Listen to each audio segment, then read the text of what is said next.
It's the match of the round. The Western Bulldogs sitting top of the table after 4 weeks of football, which means one thing. You've got 15 teams chasing your tail, trying to run you down. And they arrived this afternoon in Adelaide, a city they haven't got a particularly flash record in. They've lost their last 7 here by an average of 40 points. And they haven't won 5 straight to start a season since Ted Whitten was a boy in 1946. Good afternoon and welcome to Amy Stadium in Adelaide for Saturday afternoon football. Jason Bennett alongside 1988 Brownlow medalist Gerard Healy. Gerard, really looking forward to this one. It's exciting, Jason. Really thrilled to be here to see not only the Adelaide Crows, because I think Neil Craig is he's a professor, and I think it's going to be great to see him battle wits with rocket scientist Rodney Eade. And the Western Bulldogs, you can just see the anticipation on some of the faces of the boys coming to this match. They've got nothing to lose. They don't care about the record. They're about making history, not bowing down to it as we see them charge through. This could well be the fastest game of football we've ever seen in the history of the game. They've won 9 of their last 10 games, but all of those have been in Melbourne. An opportunity now to strut their stuff away from home against a hostile enemy. The Adelaide Crows have won 9 of their last 11 here at Amy Stadium. They sit in 5th position, 3 wins and 1 loss. Their only loss, ironically, here against the West Coast Eagles in round 2. They've played in 4 different states in 4 weeks. There's a bit of an argument for both sides, being a little bit fatigued after a pretty tough month of footy. Oh, I think it's been a harsh road trips for both. We know that the Bulldogs have been on the Telstra Dome, which evidently takes things out of you. We believe Neil Craig works the boys pretty hard, but I think he's seeing all the benefits. I don't think we're going to see too much fatigue-related football early in this match. I think it's going to be foot to the pedal, and let's hope that's the case. A few injuries, of course, which is going to complicate it, but that gives opportunities to the likes of Trent Henshaw. 2 late changes for the Crows. That man is playing. There was an injury cloud over Tyson Edwards and his calf injury. He is in the side. The Adelaide Crows, however, will go in without Scott Thompson and without Mark Rasciuto. Rasciuto with a hamstring problem has polled votes in 2 of his last 3 games against the Doggies. That man becomes just that little bit more important if he wasn't enough already. He's always important, and he's half the reason you want to come to the footy, Andrew McLeod. He's a brilliant player to watch. We all know that. He's going to be closely monitored, you would think, by the Western Bulldogs. You can't imagine he'd be allowed to run free, but just how the matchups line up is going to be very difficult to predict in the midfield. That man's touched the football more than any other player so far in season 2006. Just continues to rise to the occasion, a real model of consistency. He's having a great season. You'd reckon Daniel Cross will get him. Trent Henshaw, you'd expect he would play forward. McGregor, you'd think he'd come out of the back line and also play forward. They just have got to get a winning score out of those 2 big guys. So opportunity for the Western Bulldogs, the players to come in for Adelaide. Hayden Skipworth and a first game of Jason Paul-Pleasure, who we'll tell you a little bit more about shortly. This man, Scott West. Goodwin's touched it the most. Scott West is second. Just continues to rack up the numbers. Yes, and maybe he'll get that Brownlow medal that he missed out on a few years ago if he continues his great form. Surely you'd expect would get a chance to get him. Maybe the pace would put Shirley to Cooney. Doughty, maybe even on to West. But Brad Johnson, well, if you want to sort of talk about a bloke who's been the consistent star over the years, you've got one on screen. A vital cog in this smaller, unorthodox Bulldogs attack. And this man, Rowan Smith, these days a bit player off the bench. He's a role player, a bit of a Mr. Fix-It man, and plays an important role in this side. He does, and has done for over a decade. He's starting on the bench, but he can go full forward, he can go on the half-back flank. But Robert Murphy has been one of the keys to the turnaround under Rodney Eade. His move from half-back to half-forward has been a superb one. And how he plays today on the open spaces of Amy Stadium will, I think, go a long way to determining the result. So it's the #1 attack in the competition, the Western Bulldogs, against the #1 defence, the Adelaide Crows. It makes for a tantalising matchup and a battle of strategies. Yeah, definitely. I think the strategies is going to be a great part of this game, and maybe Neil Craig will try and turn it into perhaps a 10 or 12 goal game, given the deficiencies he's got up forward. Yes, no Rasciuto, no Perry, no Burton. They've kicked 47% of Adelaide's score so far this year. You throw in Scott Welsh, who's absent as well. He booted 7 goals against the Bulldogs a couple of years back. Here he is with Richard Osborne boundary side. Well, on a day that's virtually perfect for football, Scotty Welsh, I'm sure you'd rather be out there than talking to myself on the boundary line. How far off you and how's it going? Yeah, I started running during the week this week, and hopefully in a fortnight, barring everything goes well, I'll play for my local local club, Westies, in a fortnight. So things looking pretty positive for me. We were chatting before about the forward line structure. Obviously yourself, Perry, Burton and Rashudo not out there. Who can we see kicking the goals for the Crows today? Yeah, I think Bodie's he's played pretty well the last couple of weeks, and I think he can stand up and kick a few goals. But I think really it's going to get to a player like Kenny McGregor and Trent Hetchell. I think they really got to stand up today and kick a few goals for us, and kick them when we need them. Certainly Dogs are playing some good football. West, Brad Johnson, to name a few. How are we going to match up with them today? Is it for the fact that there's a few key forwards out for the Crows? Is it going to be more a reactive type of game? Are you guys just still full steam ahead? Yeah, I think both teams are reasonably fit and pretty fit. So I think it's just going to be up and down the ground. And I think at the end of the day, it's going to come down to the team who's going to put the best defensive pressure on in the forward 50 and catch them out on the rebound. So hopefully we can do that and put the score on the board this week. Well, thanks, Scotty. Good luck in the rehab. No, thanks, Ollie. Last time the Western Bulldogs were here, round 16 last season, they were belted by 74 points. They've won 9 of 10 since. They return today to see just how far they've come, and we'll see how far they've come as well after the break. It's Adelaide and the Western Bulldogs right here on Saturday afternoon football.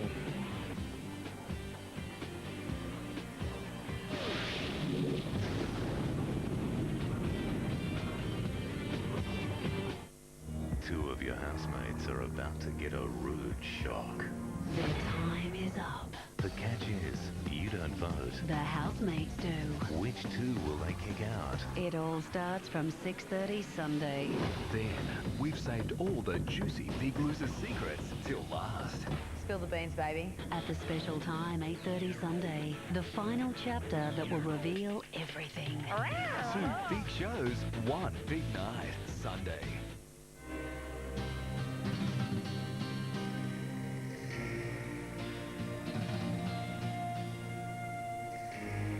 Why don't you like me? I just don't. Your deli choices roll, sir. Daydreaming's a great way to fill in time while we freshly make the new roast beef and barbecue sauce Deli Choices roll. Big savings, big range. It's the Stratco Big Sale. Wheat mat only $1.50 a metre. GMC angle grinder, big value, $49.95 with bonus 50 discs. Talon blower vac, a low $79. Petrol generator, just $299. Bonus $50 gift voucher with all Stratco handy garden sheds. And Talon hedge trimmer, only $59. What you need today? It's big. AFL is back on 10 in 2006. Harvey Norman brings the stadium to your home. Get front row seats for today's big game on 10 with this incredible widescreen experience. Get yourself into the thrilling live atmosphere of Panasonic's widescreen plasma TVs and home theatre systems. Grab a winning deal today from Harvey Norman. AFL on 10. Seriously.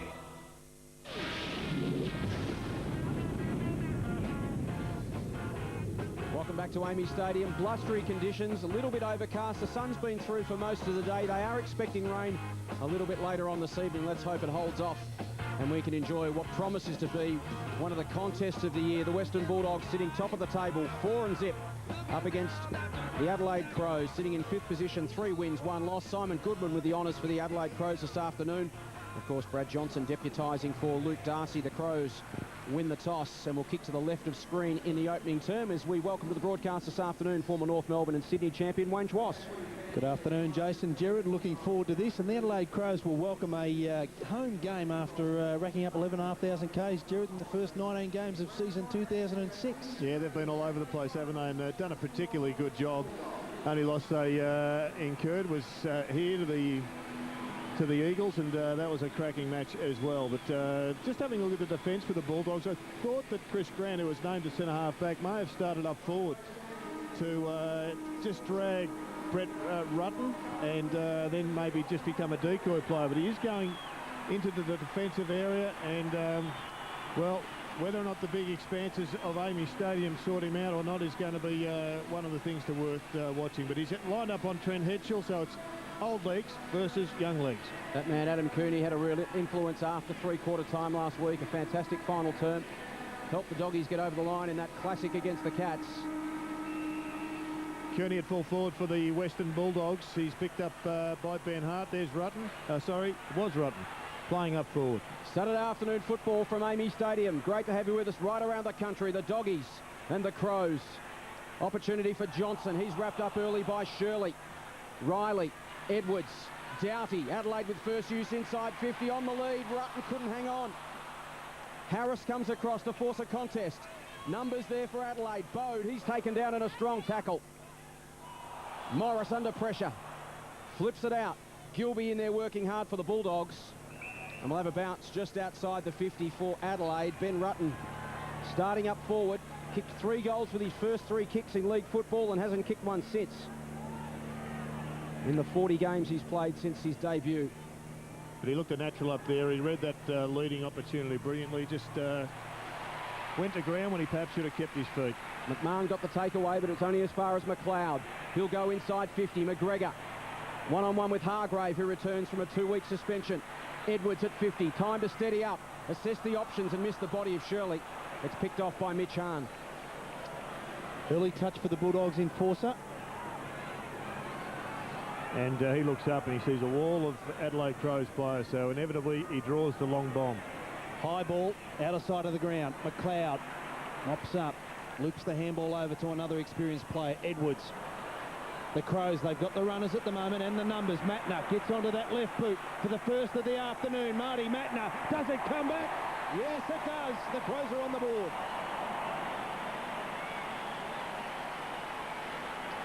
Well, that's a great start by Martin Matner. He's a great player, I think, Martin Matner. He's had a terrific 18 months or so. Started the season well. Missed a couple with injury. And last week there was some suggestion he just didn't regain his spot in the side. But he's back in today. And he is a dynamo across that half-back line. There's a beautiful looking left foot kick. In front of the goal's not so good. 9-17 his career tally, but that was a super finish. Good start for Adelaide. Big crowd here at Amy Stadium. A real test for the young doggies this afternoon. Street went early, timed it well. Jumped over Bigland's, got the tap away. It's booted inside 50 by Doughty. Gilby leads Vince to the ball, but Vince takes possession. Oh, good bump. McGregor knocked off it just as he was about to make contact with the football. And again, the doggies on the back foot early.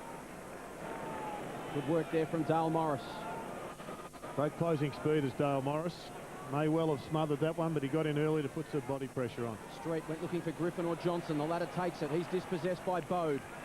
McMahon just shunted out of the way by Vince. Hard in there early. There'll be a free kick in the back. Going the way of the Bulldogs. Advantage will be paid. Boyd gives it off to Gene Syracusa. Finds Murphy in the middle of the ground. West just slips away from Goodwin. Chips a kick. It was a shocker. And Ben Hart takes it unattended at half-back. He's got McLeod in space on the wing. The champ looks up. Kicks towards half-forward. Henschel his target. Big job to do today, and he's beaten that time by Hargrave. Rutten arrived. Force a contest. Ball spills free to McMahon, and again the doggies can build from half-back. Kicks out to space, intended for Griffin, but he slipped Bode. He's got a couple of loose players towards the goal square. McGregor just needs to get on the end of it or control it. He's got support. Riley off a step for the second. No. Well, got out of jail there, the Western Bulldogs, Jared. Yeah, that was an amazing turn of events, wasn't it? You don't see Ryan Griffin make that sort of mistake too often. Going back to the Scott West kick, we haven't seen that sort of kick from Westy for about 10 years. Just implied pressure on the Crows. They're off to a real fly. Eagleton down the wing. Adelaide 1-1-7. Bulldogs yet to score. We've played 4 minutes in the opening term at Amy Stadium. Hart, penetrating kick towards McGregor unattended. Adelaide doing all the attacking in the opening stages. 5 inside 50s to 0. 20 possessions to 9. They are controlling the football. The Western Bulldogs pushing numbers back. McGregor goes to the lead of Vince. He's worked underneath it by Morris. McGregor. McMahon slips it away to McGregor. Inside 50 again for Adelaide. Rutten attacked it, as did Harris. McMahon has had so much of it early in the piece. Johnson. Griffin. Switches play to the commentary side. Looking for G in Syracusa and finds in the Bulldogs a chance to just catch their breath. Under enormous pressure. Struggling to get it forward to the centre. Adelaide 1-1. Bulldogs yet to score. I think it's a good indicator that the Crows are on top with the pressure, because Robert Murphy has had to push down to a half-back flank just to get a hold of the football, and there was no one further forward of the ball for him to go to as well. Morris. Now to Harris in the opposite pocket. Spots a target up the ground. It's Grant. Found some space in the middle. Now a chance for the Bulldogs to attack. Cooney presents. Still inside the centre square. The Dogs will get their first inside 50 after 5.5 minutes, and it'll work. Beautiful kick from Cooney, finds Robbins 20 metres out. Well, that was just a magnificent kick from Harris. That's the classic Western Bulldogs under Rodney Eade. Not too many possessions, very efficient. 2 kicks up the middle of the ground, and it lands with Matt Robbins, who's got a big job today kicking goals, but just as importantly, keeping Graham Johncock in check. He's kicked 8 goals, 2 for the season. This to get the Bulldogs on the board after 6 minutes of play. And he pops it through. Adelaide 1-1, the Bulldogs 1 straight goal after 6 minutes. He's a pretty strong... Get up, move, get up, move, get up, move, get up, move, get up, move, get up, move, get up, move, get up, move.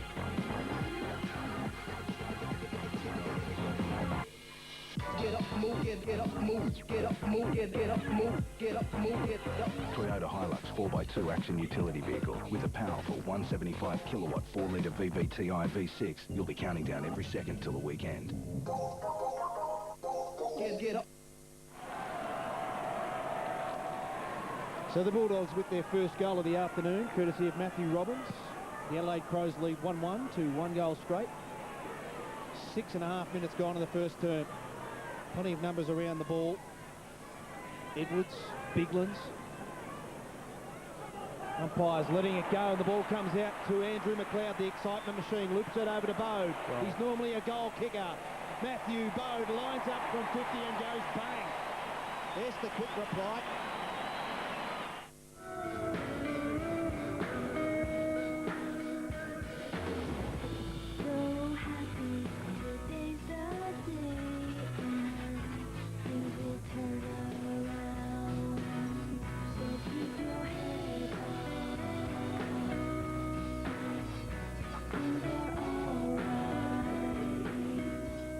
The stylish Motorola L7. More phone, less space.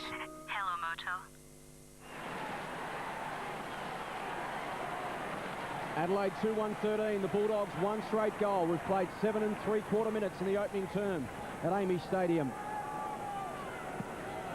Griffin to fall forward. Shirley off the hands of the ruck contest to Edwards. Now Van Berlo steps inside, kicks to 50. Chance for Henschel, one out with Hargrave. Some pushing and shoving. Umpire calls play on. Hargrave and Henschel take it to the line. Important battle, important strategic battle between two promising youngsters. Andrew McLeod, Jared, big job for Adam Cooney. When the Bulldogs don't have possession, he's got to man up Andrew McLeod off half-back. Be interested to see where Brett Rutten plays when they're kicking into the wind, whether or not he plays at full-back and spends the whole day in the goal square at the left of screen end. Bode, Shirley, Matner, now Edwards. Slips away from Hahn. Handball missed the body, but plenty of time for Massey to gather up. High ball inside 50. Henschel will fly from the back. Hargrave works him under it. Throw in, forward pocket for the Crows, doing all the attacking early. 9 inside 50s to 1. And Adelaide lead by 7 points. Interesting, Kenny McGregor, the role he's playing for them. He just looks as if he's there to run Chris Grant out of the way. He ran to forward 50 and pointed to the player, kick it into the hole. Gene Siracusa links up with Johnson. Now Gilby. And they release McMahon at half-back. Eagleton gets it and goes. Called to play on. Stepped over the mark. Was confronted by McLeod. Great pressure by the Crows. They are going one-on-one with their key midfielders, and forwards are pushing down as well, putting pressure on. Boyd forced to concede ground to Gilby. They look for the switch to try and create some space. Enough penetration on the kick to find Harris. Ben Rutten tries to run him down. Harris tried to keep it alive. And the end will have a throw in. Smack bang on centre wing in front of a very happy pro-Adelaide crowd. Their side is 2-1-13. The Bulldogs 1 straight goal after 9 3/4 minutes. And Goodwin has pushed over onto Scott West, and they are going head-to-head. Temporarily, at least. Massey at half-back. massive numbers in front of him. The kick to a contest. It's a 2-on-1. McGregor wrestling with Grant and Johnson. Umpire spots it late.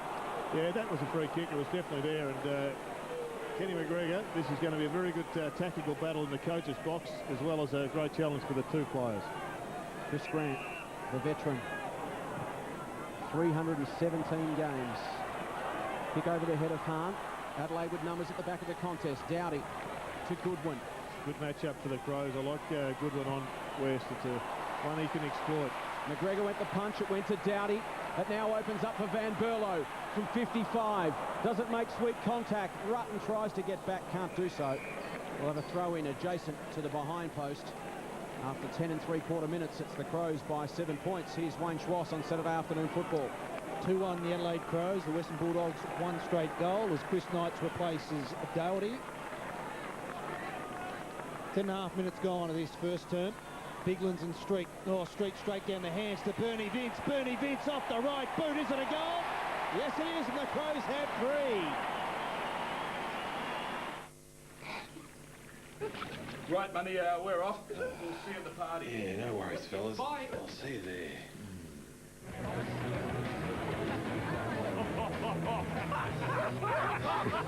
Clever, fellas. Very clever. I like a bloke who's man enough to wear pink. Come meet my friends. Sure. Cheers for the fashion tip, fellas. Crows.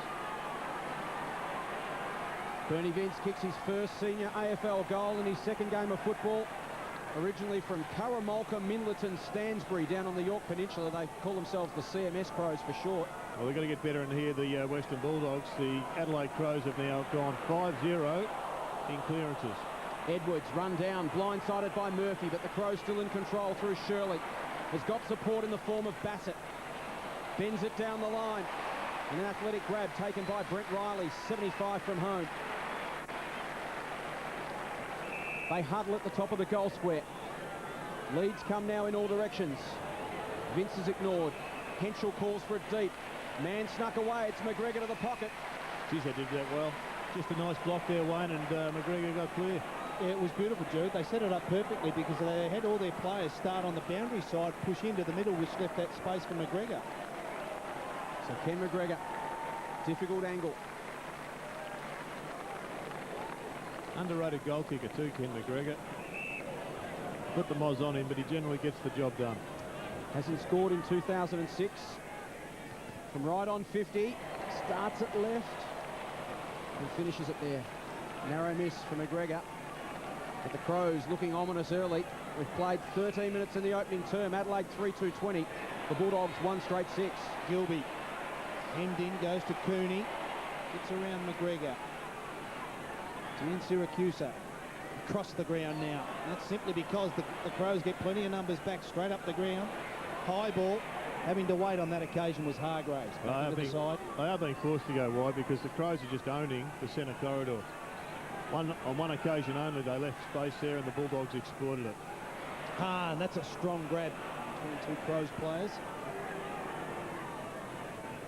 Now he wants an option. 11-1 inside 50s. Bassett on the stretch, too much carry for Murphy, and the Crows will go again. This time Hart gets on the end of a handball. Through to Goodwin on the stretch, great control. Onto that favoured left boot, brings it around, but only as far as McMahon, and he goes up the middle to Gilby. And to try and run through the wall. Tough to do. Gene Syracuse are finding out the hard way. Gilby under pressure as well. This is a nice dummy to get away from two Crows players. But they're not going forward as quickly as they would like at the moment. The Crows midfield defence is really doing the job. Murphy's got to stand and wait. He did it well. He takes the mark despite the late attention from Chris Knights. Spears it to Cooney on centre wing. Handball inboard. The 1-2 now frees Cooney up. The long kick will go inside 50. Johnson sets himself. Big pack of players. Good fist from Van Berlo. Ray taps it to Eagleton. Off the right boot. Sprays it. Adelaide came in with a game plan that suggested they were going to dominate the corridor. They were going to own it. They were going to force the Bulldogs wide and not allow them to play their free-running, fast-flowing attack. And so far it's working for them. We've played 15 minutes. And the Bulldogs have only been able to get it inside 50 twice. That will be a throw in.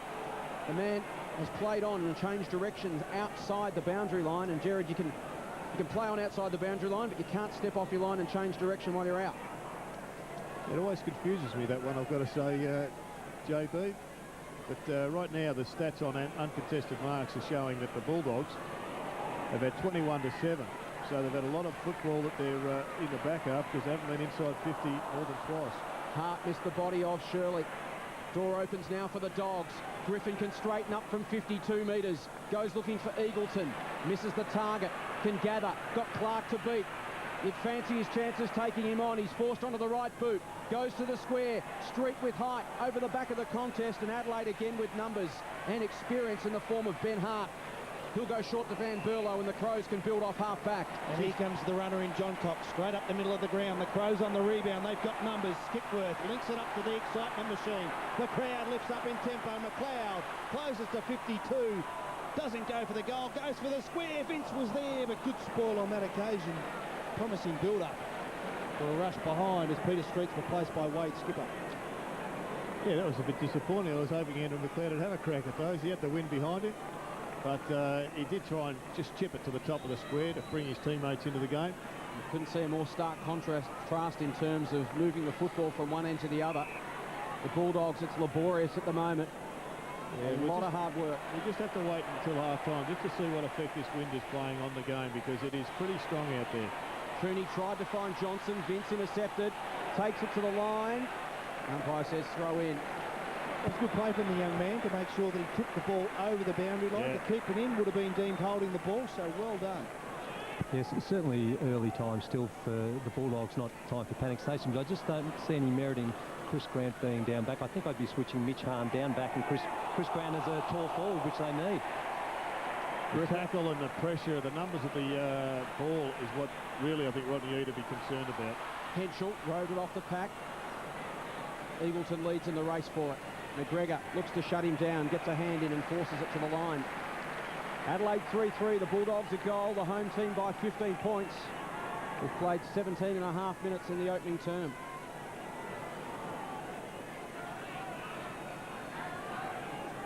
Clark tries to outmaneuver Skipper. Eagleton ran onto it. Smith flips it now to Nathan Eagleton. Spun through Brent Riley. Penetrating kick towards the wing. Gene Syracuse with a couple to beat. Hart did well. Linked up with the support. McLeod. Massey. Gene Syracuse somehow wins it back against the odds. Awkward one for Eagleton. Bulldogs still in possession. Cooney's got to go against Bassett. Ball sits up for the Adelaide defender. It's stripped out of his hands by Eagleton, and we'll have another throw in. 80 metres out from the Bulldog goal. Haven't ventured down to that end of the ground too often so far. Just 3 inside 50s to the Doggies, 13 to Adelaide after 18 minutes of football. Clark the tap. Goodwin gets rid of his man and then wraps up Rowan Smith. Holding the ball. No attempt to get rid of it from Rowan Smith. And the football's with Simon Goodwin, the leading stat getter in the competition in the opening month of season 2006. Just been more fierce at the moment, Swatter. I reckon the Crows, Neil Craig will be absolutely thrilled with the start. Like a couple more goals before quarter time, but they're looking likely. Massey, Shirley, now Knights wants to tuck it under his arm. Murphy forces him wide, a floater of a kick. Rutten couldn't quite. Did well at ground level, did very well to Skipworth, who finishes. Great work from Ben Rutten. Pedigree understands dogs. We understand it's only natural for a dog to fetch stuff. It's only natural to dig a hole, answer the door, and roll and you don't want to know what. So we made new Pedigree Natural with no artificial colours or flavours added. A delicious blend of healthy ingredients like fresh chicken, Australian rice, veggies, flaxseed and apple. And it tastes so much better than whatever that was.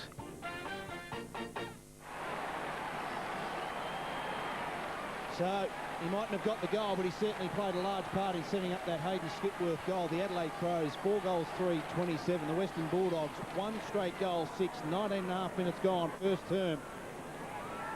Minus some big-name players, the Adelaide Crows, but they have come to play here at Amy Stadium this afternoon. Bulldogs, they've got their work in front of them. Griffin to Murphy, a long way from home. Just first centre bounce clearance win. You square the ball up to the veteran, Rowan Smith, and goes. It's away from Bow, goes short. Griffin still inside the centre square. A lot of numbers back for both sides inside the Bulldogs forward 50. Johnson goes, that's ignored. He'll head towards the top of the square. It's a high ball favouring Robbins and Johncock. Robbins let it go, bounces. Coming over the top was Hahn with strength. He's like a tractor. The tractor did some work. All his players. He took a couple of players with him, but unfortunately on that occasion the result was a behind. 4-3 to 1-1. McLeod just lopes away. That familiar gait of his just glides across the turf. Henschel disposed of his man. Now gathers 70 from goal.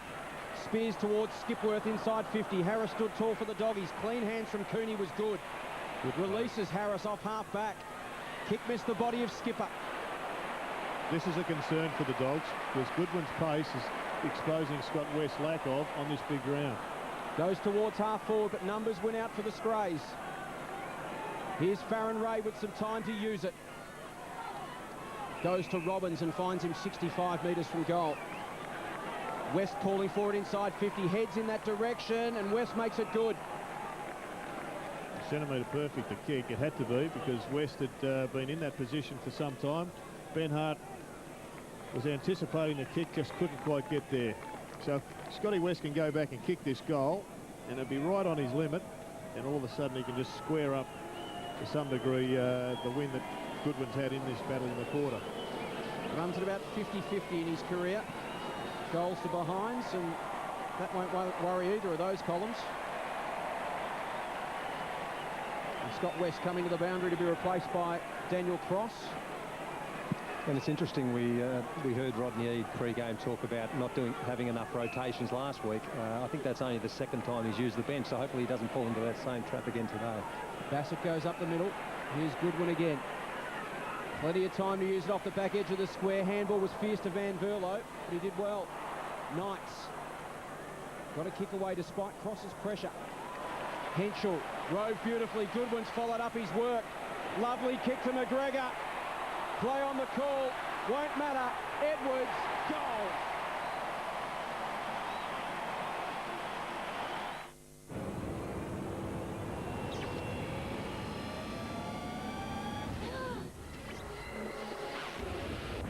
You can't tell me this doesn't freak you out. At the new time of 8:40 Monday, a supernatural event with an awesome twist. Why the hell is this happening to me? This is not your fault. Their mission is to hunt evil, but this time is the evil within. New Supernatural at the new time of 8:40 Monday. Ken McGregor gets the applause from the crowd, but also Jason Porplyza on for his first run in AFL football. We wish him well. Number 40 in the Adelaide Crows colours. 33 plays 7. 23 minutes gone in this first term. And they're not done with yet. Matner kept his feet. Pulled the kick on the stretch. Bernie Vince, did he take the mark? Yes, he did. Lindsay Gilby doesn't think so, but Bernie Vince will go back and line up for the Crows' 6th goal in this first term. Well, they've just been shellacked in this quarter, the Bulldogs. They have got the benefit of the big wind in the second quarter, but there's more to it than the wind at the moment. And that was a nice grab by the player because he covered up the umpire's vision. He already has one. Latter stages of the first quarter. For a wonderful start. They're already off to that, the Adelaide Crows. That was across the face a goal. And the young man, Bernie Vince, has 1-1 for the afternoon. The other concern for the Western Bulldogs, not just this early lead, there's certainly some very threatening dark clouds around. So if the rain does come, this four-goal lead could be insurmountable. 27 points the margin. We've played 24 and a quarter minutes. Smith. Now to Gilby. They're forced wide again. Montgomery. The only time they've been able to deliver the football via the corridor with any authority at all so far ended up in their only goal to Matthew Robbins. Other than that, they've been pushed wide at every opportunity by the Adelaide Crows. Henschel wins it and gives it to Hart. Now the Crows look to attack up the middle. It is a swarm of Adelaide Crows through the middle at the moment. Mattner's taken 50. high, and that'll be 50.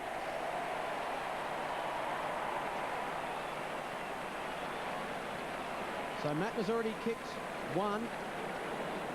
And this will take him inside 50 and certainly within range for his raking left boot.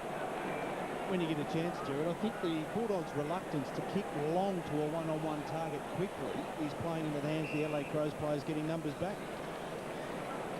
Yes, it hasn't worked for them. It's been a Crows blitz. They started with Rutten to full forward, which was the first surprise of the afternoon. I think most people anticipated McGregor, but the double whammy was what we found, and it's worked brilliantly because they've been able to go long when under pressure too. Rutten has given them an option. Bulldogs play the huddle at centre half back. Gilby goes short to Johnson, and just to clarify, the 50 was for Boyd coming over the mark before the umpire called play on, as opposed to the high contact after Mattner slipped. Johnson now squares it up to Harris. And they're pretty much back where they started. A little bit rudderless at the moment, coming off half back. Gilby. They play patient football, the Bulldogs. One thing they do have is precise disposal. They do, but this is the same problems that the Dockers had last week. Everybody came to Dockers for a breakdown of their game plan, but in reality they should have been praising the defensive work of the midfield and the forwards of the Crows, and the turnover eventually comes. Rutten could just about kick this. From inside the centre square, can go short, options everywhere, and he gives it off to Doughty. Hasn't scored in season 2006, Michael Doughty, and a chance here to become Adelaide's 6th individual goal kicker in what's been a very productive opening term. From just outside 50, Doughty gives it a ride, gives it a barrel, and puts it through. The questions asked when I'm generally at the service desk, the most common I would say is, have you seen my husband? I've lost him in the store somewhere. Portable power garden stake only $29.80. GMC petrol blower $99.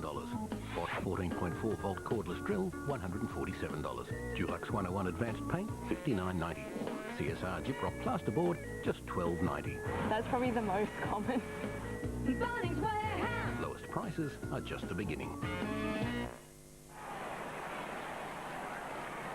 6-5-41, the Adelaide Crows lead the Western Bulldogs 1-1-7.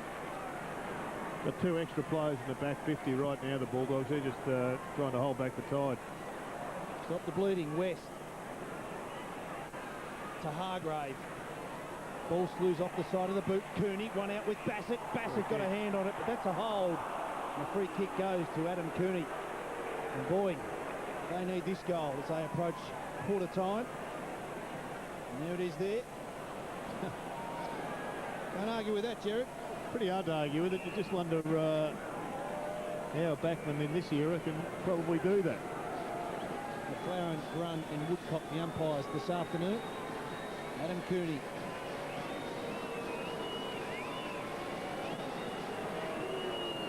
Methodical approach. Will kick from 45 metres. Starts at left and it'll hang out there. That's a disappointing result from the man with number 17 on his back. The Bulldogs go to 1-2. They trail the Adelaide Crows 6-5-41. Blistering start from the home team, isn't it? They've done everything right. They've just been ferocious. McLeod breaks from the huddle. Time for a fumble. Boyd looks to shut him down. He's got support. Here's Paul Plezier. And just as he was about to get his first kick in league football, the siren beats him. Adelaide's best first quarter for season 2006 and the Bulldogs' worst, and it all adds up to Adelaide by 33 points. They're 6-5-41. The Western Bulldogs 1-8. All individual goal kickers for the Crows: Edwards, Bode, Doughty, Skipworth, Vince and Mattner. Plenty of those midfielders, smaller players: Edwards, Bode, Doughty, Skipworth, Mattner. Vince, the only man really stationed inside 50 to have kicked a goal in the opening term for Adelaide. It was just wave after wave of Crows players streaming forward. For the Doggies, Matthew Robbins, their only goal scorer. Just an exciting start to this match for the Crows. A little bit uncompetitive, I think, for neutral observers. The Bulldogs have got the win. They have got their work to do, and Rodney Eade will be absolutely filthy that they are this far behind. The game not over, of course, with probably a 3 to 4 goal win. This thing can change pretty quickly, but that is just a scintillating start by the Crows. They played brilliant footy down the corridor. Ben Rutten gave them a focal point. Kenny McGregor got Chris Grant out of the way, so he wasn't really a factor. And at no stage did the Bulldogs move the ball quickly enough to be able to set up their forwards with any genuine opportunities. Quarter time at Amy Stadium, the Crows by 33 points.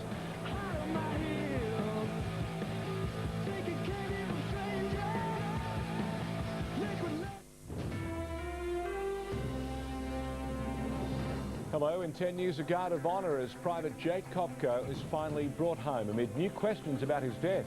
Poor visibility is being blamed for Victoria's horror train crash that claimed 2 lives. The threat of more rock falls slows efforts to reach the miners trapped in Tasmania, and the rally crowd that cheated death. A few showers in Adelaide tomorrow and a top of 18 degrees.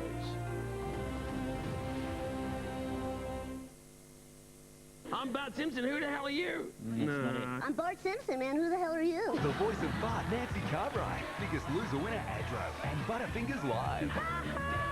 I guess this is how it's done. Road Live, Tuesday.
There's no feeling like M3 power.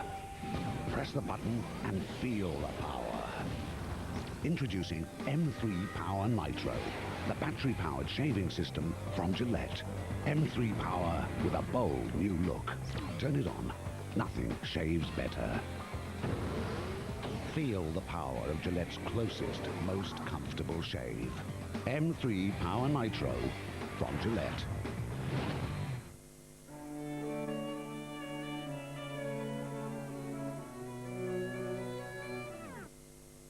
At Brumby's Bakeries, our breads are preservative-free.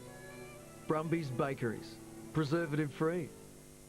You'd have to go a long way to find anything more delicious than a Red Rooster strip sub. So we went all the way to Thailand. Sweet chili and lime combos, just $6.95. Taste the world at Red Rooster. Hey, Pete, you know how to spot a twin? Yes. They say the same thing at the same time. Did you head outside in your pajamas? Yeah, who was playing? Who's the laziest?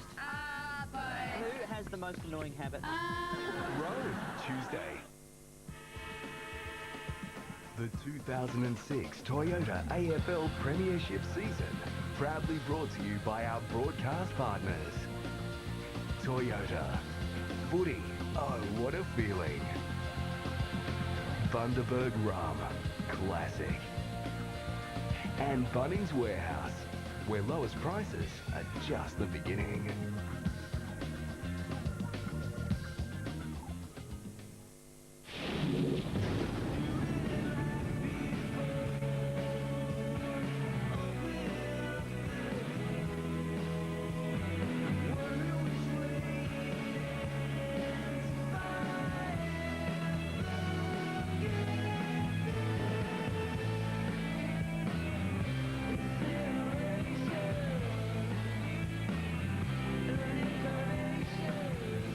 Impressive start from the Adelaide Crows.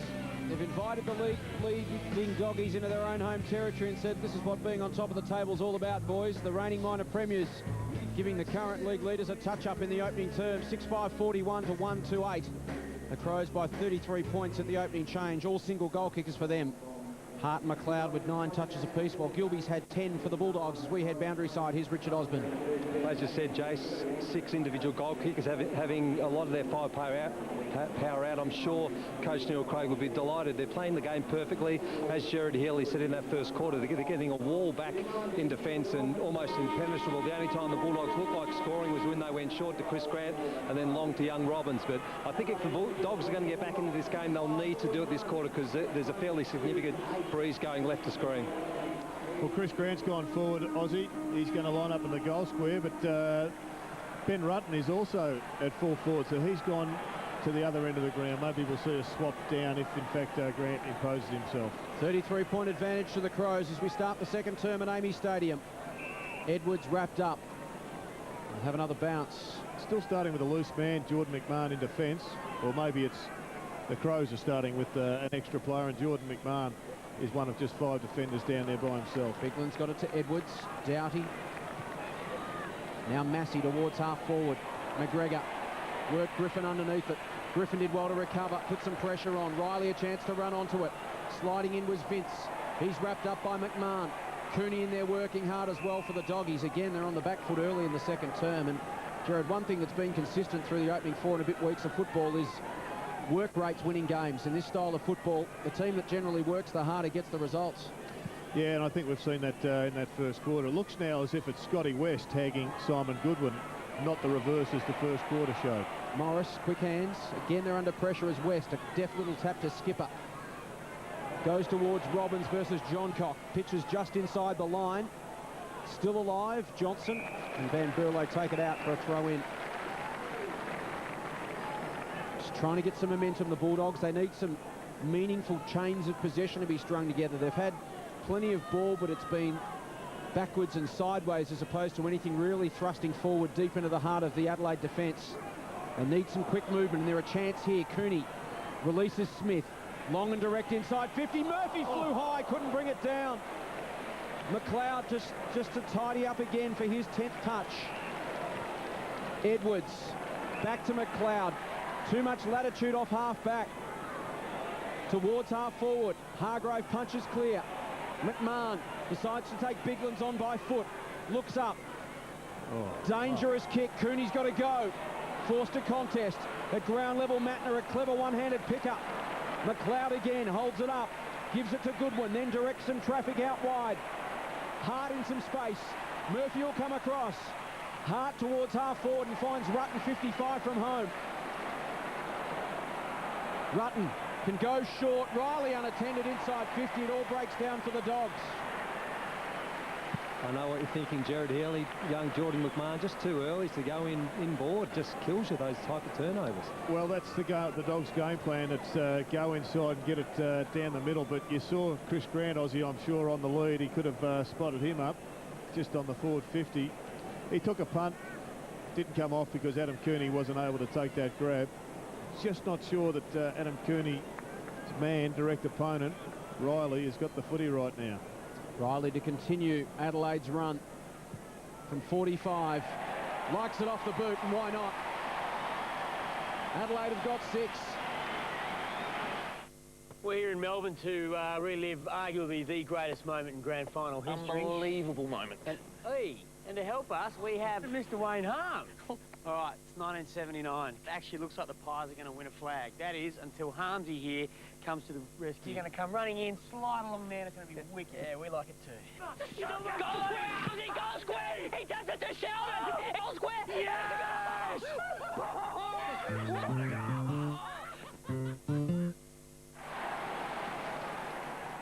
6 goals in a row for the Adelaide Crows, and they're out to a 39-point lead. We've played 3.5 minutes in the second term. Brent Riley playing in game number 49, gets his first goal for the afternoon. And the Crows go forward again. Edwards goes short, up the middle on the stretch. That's a nice diving mark to Rutten. Well, it's been an inspired move, Jared, starting in there, and I think that it's probably caught the Bulldogs by surprise somewhat. Well, I'm not sure whether they would have anticipated it or not, but all good plans are only great if, in fact, the players make them great. Ben Rutten has presented himself in the very first foray forward, and this time is a big kick. We know if he puts this one through, the Dogs are in massive trouble. No, just pushes it to the right. Hangs out there. Still yet to go, get his first goal in 2006. Hargrave, bring it back into play. That's the easy bit. They're still to penetrate. Cross to Gilby, Morris to Gilby rather. Now Eagleton. They're trying to get it back up the corridor, as you can see. Adelaide prepared to concede the ball wide because they know it gives the Bulldogs nowhere to go. Gilby to Hargrave, and they force it up the middle this time. Griffin, penetrating kick. Massey versus Hahn. Good kick. And it's going the way of the Crows, Chris Massey. Turnover comes. Hart.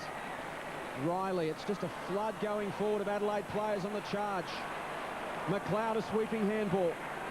Edwards goes inside 50 looking for McGregor. An important hand in there from Harris. Hargrave. Handball ricochet to Griffin. Back to Hargrave.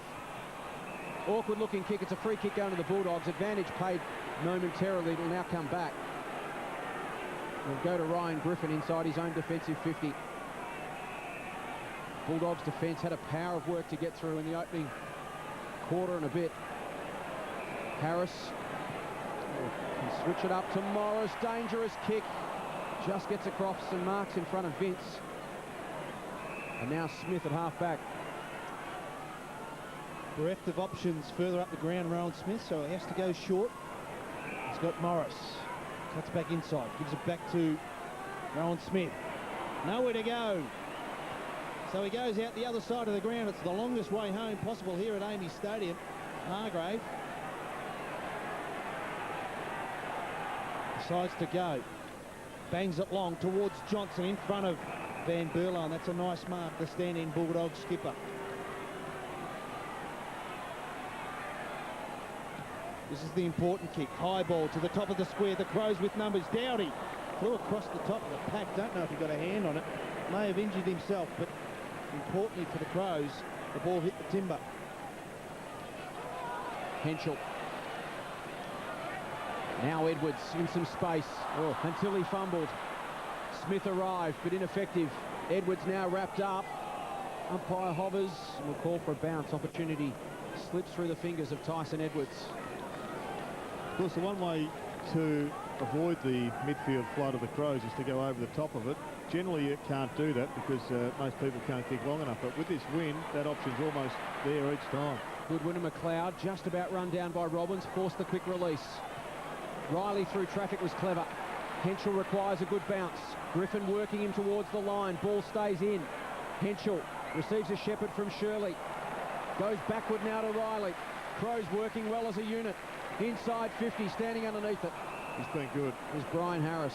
He's been good. He's been taken away from the play a lot by Rutten, but a couple of times in the last 5 minutes he's dropped back and intercepted. Dogs need a spark. Eagleton. Now to Morris. Skipper stands underneath it. Takes the grab. They trail by 39 points. We've played 8 minutes in the second term. A 2-on-1. Johnson. At ground level, Edwards. Flips it out to Van Berlo. Here comes the run from behind the football again. Doughty spears a kick towards McGregor on the bounce. Good tackle came from Griffin. Henschel releases Riley. Slips past. Runs to 45. Puts it across the face of goal. Rutten tries to get back. It's still alive. Vince versus Gilby. The Bulldog paddles in front of himself. Now hacks it out of mid-air. Mattner in best position. Umpire's paid it. And Mattner will kick from just on 50. He has got the penetration in his kick that maybe almost could challenge the goals. Let's have a look at this replay, whether or not he took it. Certainly controlled it there. Generous from the umpire. Kicking into a pretty fierce breeze. Mattner from just outside 50. Didn't make good contact. Henschel flew from the back. Ball ricochets through for a minor score. Adelaide 7-7-49. Bulldogs 1-3-9. We've played 9 minutes, second term at Amy Stadium. And this will be Scotty West's first touch for the quarter. You know he's a prolific stat winner. Murphy 0, Hahn 0, June Syracuse 0. Most of those players outside of West playing in the forward half. Have a look at the other side of the ledger, Jared. McLeod 14, Edwards 12, Hart 11, Riley 10, Goodwin 9. All those experienced players stepping up in the absence of their skipper and a couple of other important players, but that's a poor disposal. Simon Goodwin benefits from an easy free kick. Possession number 10 to McGregor. Of course, the role for Scott West this quarter has changed significantly. He is now purely trying to blanket Simon Goodwin, not go winning the footy for himself. Edwards looped the handball over to Hart. They've still got support there. Shirley, no, that was Massey. Intended handball for John Cock. Edwards goes again. Riley, he's been very busy, Brent Riley. Clark's in there. Was he taken high? No. Play's allowed to go on. Big pack forms. And we'll have a bounce inside the centre square with the Adelaide Crows leading 7-7-49. The Bulldogs 1-3-9, approaching the 10-minute mark of this second term. Definitely under some pressure a couple of weeks ago, Brent Riley, for his spot in the side. If you listen to Talkback Radio in Adelaide and read the articles, but he's having a fantastic game today. Griffin under pressure, just got away from Vince. Gene Siracusa to Gilby. Here's a chance for Eagleton in some space. He'll be confronted by John Cock and forced to kick from 60. Goes towards Grant in front, stretches, couldn't quite haul it in. Cooney to create at ground level. Numbers there again for the Crows. Shirley under pressure. Grant tries to keep it alive in vain. Throw in 50 metres out from the Bulldog goal. They trail by 40 points. 10 3/4 minutes gone. Second term. Saturday afternoon football. The key stat is that they've had this massive win and they haven't kicked the goal yet. Van Berlo, Matner going nowhere. The running power of the Crows has made the reputation of running power for the Bulldogs look second rate just at the moment. Inside 50s for the term, 5-3 in favour of Adelaide. So 11 minutes with the breeze. The Bulldogs have only gone inside 3 times. Massey towards Henschel. Hargrave to spoil. Here's Paul Pleasier. His first kick in league football. Finds Matner. Released a handball. Paul Pleasier can run on. It's with Bode from 45. Stands and hooks it. Minor score. Well, Spotty, you said work rate earlier. It's just evident for everyone to see that right at the moment, the Crows have got another gear. And the Bulldogs are just trying to find their way through. Yeah, the fortunate thing for the Bulldogs supporters and players is they've got a half to go. They've just got to make sure that the gap doesn't widen too much. And Cross goes short. That's a good kick. Finds Murphy with the win. Decides to go long. High ball. Grant, one out with Bassett. Oh, good spoil, Bassett. He's got support down there. Dowdy towards Goodwin, the man of the moment. West approaches Goodwin. Ball spills free. Shirley there for support. Handball there was intended for Massey, but Harms sees it out and will have a throw in. The rapturous applause of the Adelaide faithful here. They like what they're seeing. Their side up by 41 points. Clark got it down only as far as Cross. Farron Ray. Here's a chance. High ball to the square. Does it come back? Yes, it does. And there is a much-needed goal for the Western Bulldogs. Farron Ray kicks the Doggies' second goal for the afternoon. And he... Right, Money, we're off. We'll see you at the party. Yeah, no worries, fellas. Bye. I'll see you there.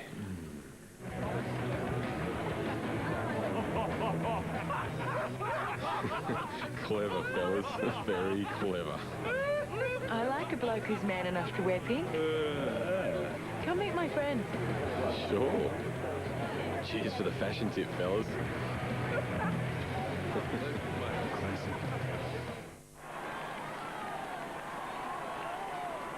Farron Ray gets his first goal for the season. The Bulldogs their second for the afternoon after Matthew Robbins kicked one at the 6-minute mark of the first term. We're now at the 13.5-minute mark of the second.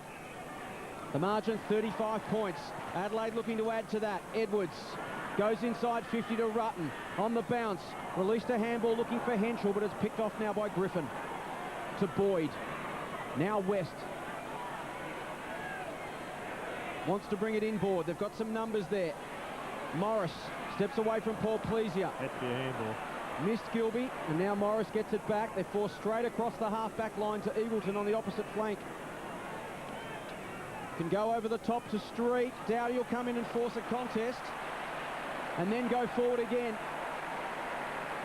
Slaps it to the line.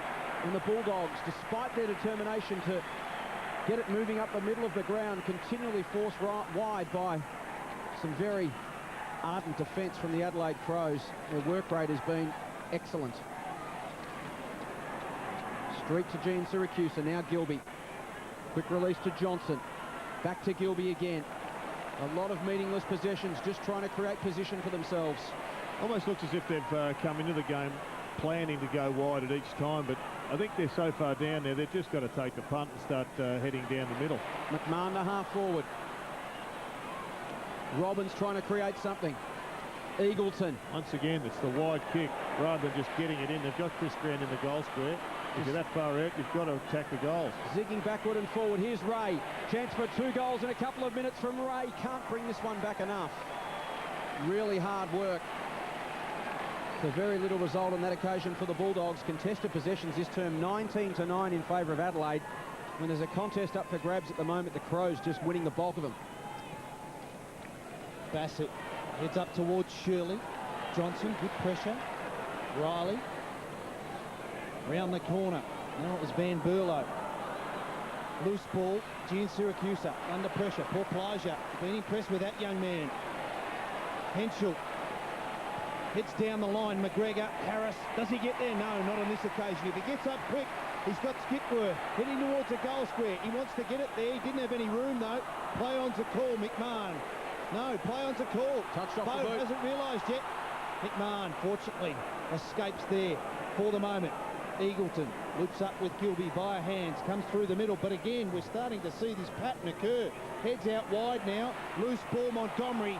Massey arrives with a big tackle. He wants holding the ball. Loose ball spills free. The Crows players hunting in numbers, mopping up on this occasion.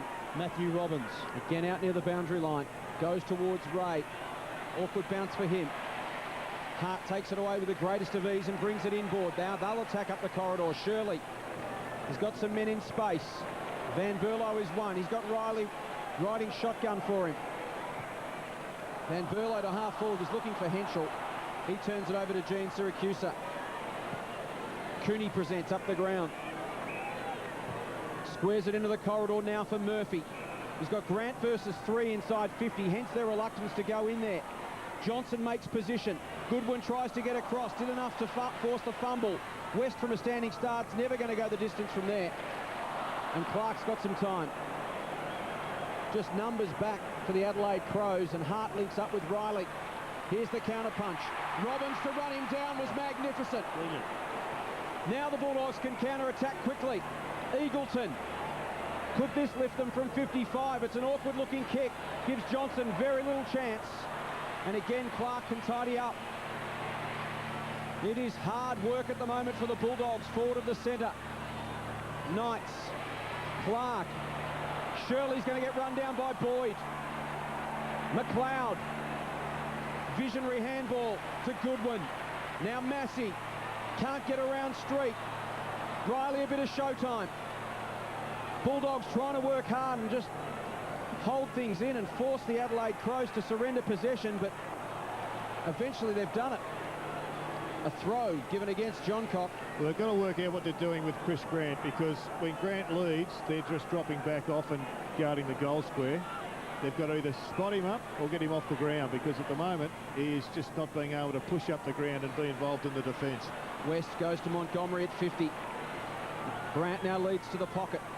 That's ignored. Well, that's fine, but there's plenty of smaller players who can lead to the pocket. Otherwise, there's no one to take the marks down in the goal square. Smith from 55. Couldn't get the carry. Hart, Bassett, McLeod being prominent. A 2-on-1 for Eagleton to fly over the top. Mattner bangs it on the boot quickly. It's going to be Skipworth versus Gilby, and the Crow gets there first. Well, Mattner did exceptionally well. He was against 3 Bulldogs players, and the recipient here, or the benefactor on that occasion, was Riley. Goes backwards to Skipworth. They've got plenty of support numbers, the Crows. High ball up towards Rutten. He'll fly. But he couldn't take the mark over the top of his teammate, Simon Goodwin. He's been busy. Quick possession in this second term. 7-8-50, the Adelaide Crows. They lead the Western Bulldogs 2 goals for 16. As we approach the 19-minute mark of this second term. Rutten got a good bounce. Bode gets it back, Ben Rutten. Showtime for the Adelaide Crows. Henschel closes for 48. This had hurt against the run of play. Bouncing ball. Bounces back towards the goal square. Hargrave happy to see it over for a rush behind. They move it in quickly through Boyd. Now Ray. Eagleton, look out. Dispossessed by Paul Plesia. Van Berlo. McGregor couldn't get an effective kick. It's still alive for Bode. Morris. Umpire calls it a draw and will bounce in the forward pocket. Heard Neil Craig talk about the star system, not relying on the star system after their loss against the West Coast. It was just such an impressive attitude towards the win. And I reckon today's proof of the pudding. Big name players out, and yet everybody's just stepped up, done a role, young and old alike. And they've had one of their most impressive first halves this season. Crows lose that little scrap. McMahon turns it over. Goodwin drifts over the top of cross and marks. 45 out directly in front, kicking into a reasonable breeze. And again, guys, just the decision-making process of Jordan McMahon, a terrific young player, but you just got to get him off the ground right now and just say, that's not acceptable within the structure of the team rules. You don't kick the ball into the corridor like inside the Crows forward 50. The prevalence of switching these days, it doesn't have the stigma it used to. Kicking across the face of goal. Goodwin makes him pay. Harvey Norman gives you 18 months interest-free. Buy now and pay no deposit with no repayments and no interest for 18 months. That's 18 months to pay for your new sofa, dining or home office furniture. 18 months on bedding, bedroom suites and bed linen. 18 months on the latest and greatest technology and home appliances. 18 months on a new computer, notebook, clever gadgets and high-tech entertainment. That's no deposit, no repayments and no interest for 18 months. How good is that? It's time to go shopping now at Harvey Norman. Right now the Bulldogs are... Daniel Cross has now got the task of curbing Simon Goodwin. 23 possessions and a goal last week against the Fremantle Dockers. He's got himself 14 and a goal. They haven't even made half-time yet. Riley goes forward. Henschel on the stretch, couldn't take the mark. Hargrave butters up. McMahon to his captain, Johnson. Keen to get it moving forward. Now he's finally got Grant. Still a long way from home, Chris Grant. John Copp. Deep inside the forward defensive 50, but that was a well-weighted kick. Couldn't stop Robert Murphy. Took his eyes off the ball for a moment there, Graham Johncock, and Robert Murphy finally got away. We'll line up. 45-degree angle. He'll kick from just inside the 50-metre arc. And to say the bleeding obvious, Jared, this is an important kick.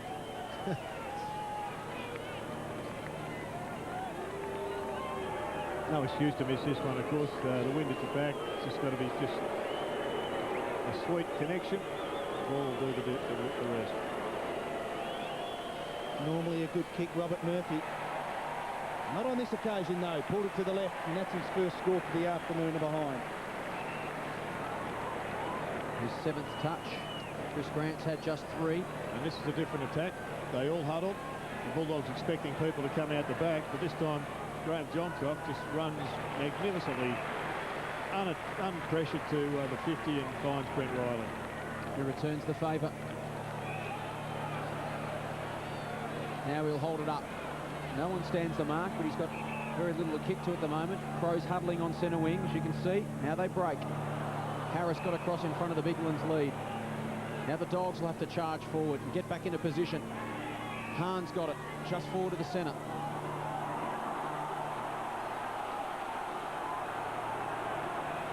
Crows got back in numbers. That travels the bare minimum. Boyd, look out, Hahn coming the other way is Doughty. Did it well. Courage is a commodity that Mitch Hahn's got plenty of. 55 metres out. Thumps it long to the square. Street in the best position to mark for the Dogs, but it's pretty comfortably swept away by Johncock. Again, he links with Riley.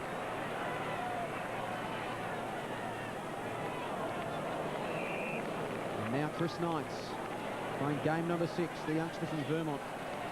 Ben Hart's on the other side of the ground by himself. He may not get involved, but they've always got that one player out there that can run it up the other side of the ground. Harris again stands tall, been one of the Bulldogs' best in a very disappointing opening half of football from them. Gilby to Smith. He's got no forward momentum at the moment, the Bulldogs. When they get it, they're forced sideways. Adelaide just pushing numbers forward. Not one Crow player behind Dale Morris as he gets it to Boyd. Goes inside 50. It's relying on individual brilliance, and on that occasion, a free kick. Robbins held when not in possession. John Cock doesn't like it, but it looked pretty blatant from here. You saw that time Boyd just take the mark and then play on. And you don't see that too often in footy, where blokes play on and then make their mind up by vision, looking up forward and saying, well, there's my target. They usually want to go back, assess. And when you've got a side like Adelaide, you cannot, it would appear, take that extra time slot. So Robbins will kick after the siren. He's booted one. This for Adelaide's Bulldogs, rather third of the opening half, and that pretty much sums up the opening half for them. Well, they didn't take a contested mark in that opening half of footy. They've gone very, very careful, the Western Bulldogs, going sideways continuously. A strategy that was no doubt designed to try and unsettle the defence of the Adelaide Crows. We know that's been manufactured under this man magnificently well, and they've applied it beautifully today. But right now, when you're 2 goals down, you're facing defending against a 4 or 5 goal win.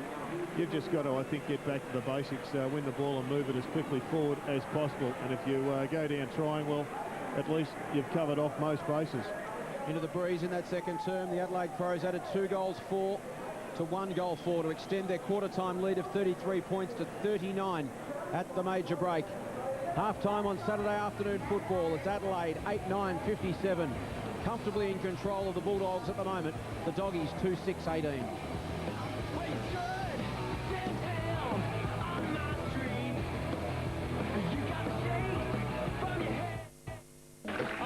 Where are you off to? Gay nightclub. We've had a blind movie star, a bumbling boss, an intergalactic Aussie, a clueless plumber. We haven't had any hot water for days and I'm feeling so dirty. 7:30 Wednesday. Who knows what surprises will be waiting for our special guests? It's full on. You just go, oh, help me. Anything could be waiting behind the door on a brand new Thank God You're Here. 7:30 Wednesday. May is temptation time at Truscott's. Try resisting this. An NEC 80-gig hard drive DVD recorder, just $449. That's a mouth-watering $50 off. Tempting, isn't it? Truscott's.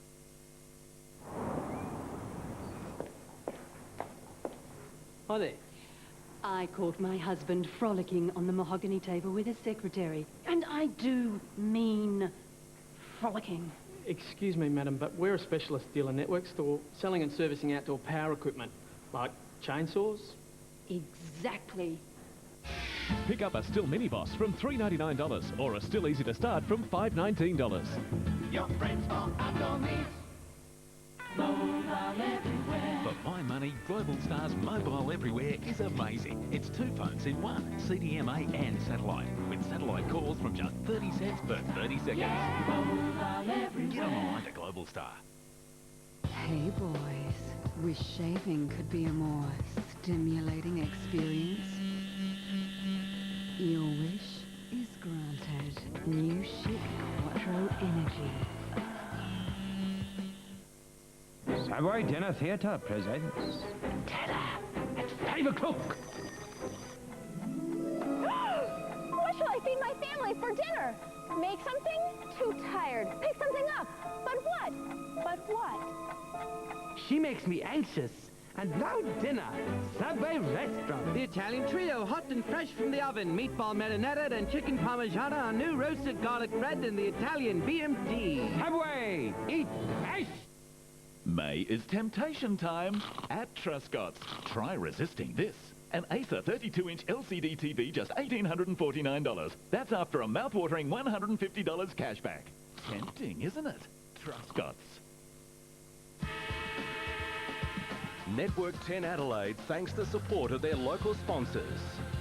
Stratco, what do you need today? Make it your way. Subway, eat fresh. Truscott's and TIAC, the plasma, LCD and surround sound specialists. And Booze Brothers, proudly South Australian owned.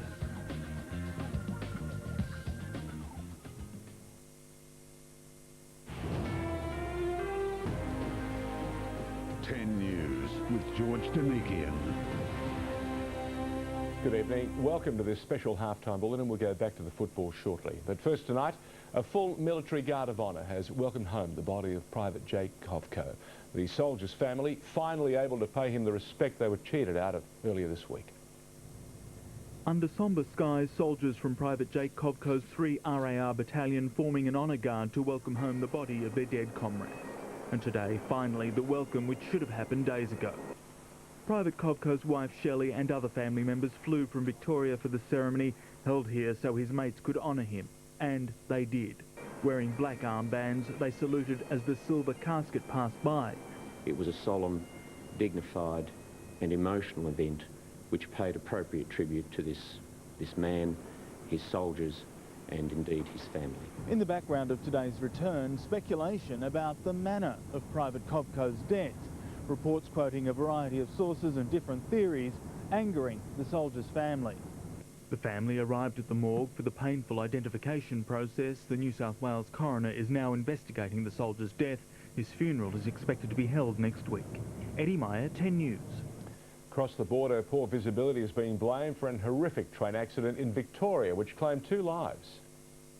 The Melbourne-bound Sprinter train slammed into a semi-trailer just after 4 p.m, spreading debris more than 80 metres.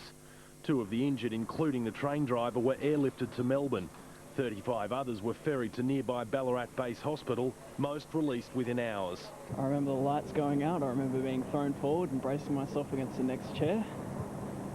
And at this point, the train was skidding fairly wildly. I slid under the front seat, and the wheels of the truck that had hit ended up next to me outside the window, and the train was tilted over, so I had a look at the train out the window at ground level. The 42-year-old support train driver and a 68-year-old passenger were killed. The truck driver walked away with minor injuries. Locals say the intersection's unsafe due to unsuitable access and poor visibility. We've got all those trees down there now that are blocking, you know, your vision. Luke Waters, 10 News.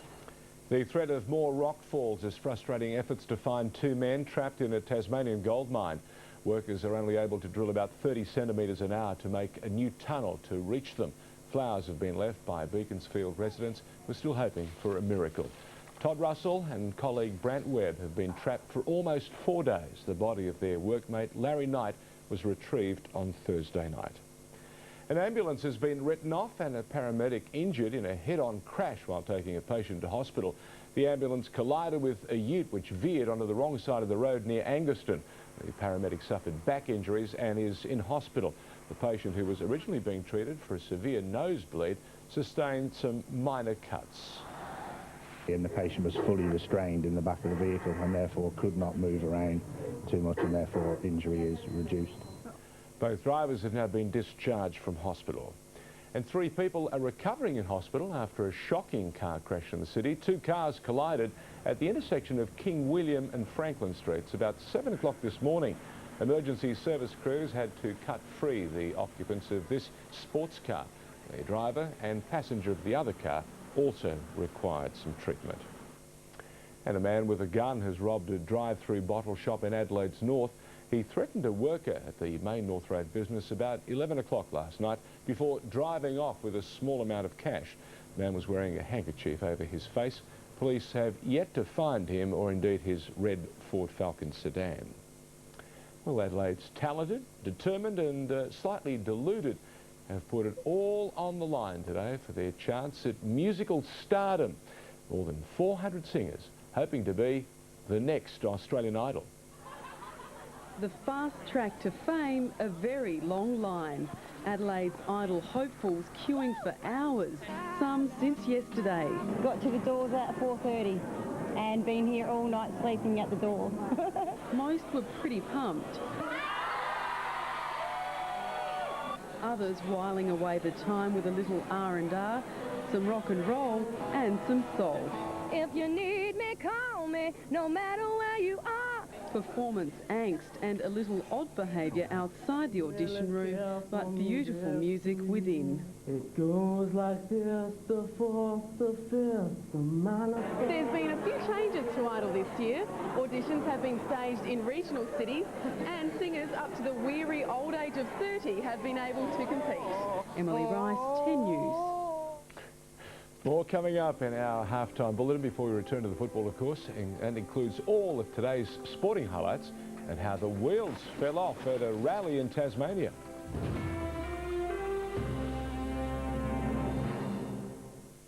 It was the show that motivated a nation.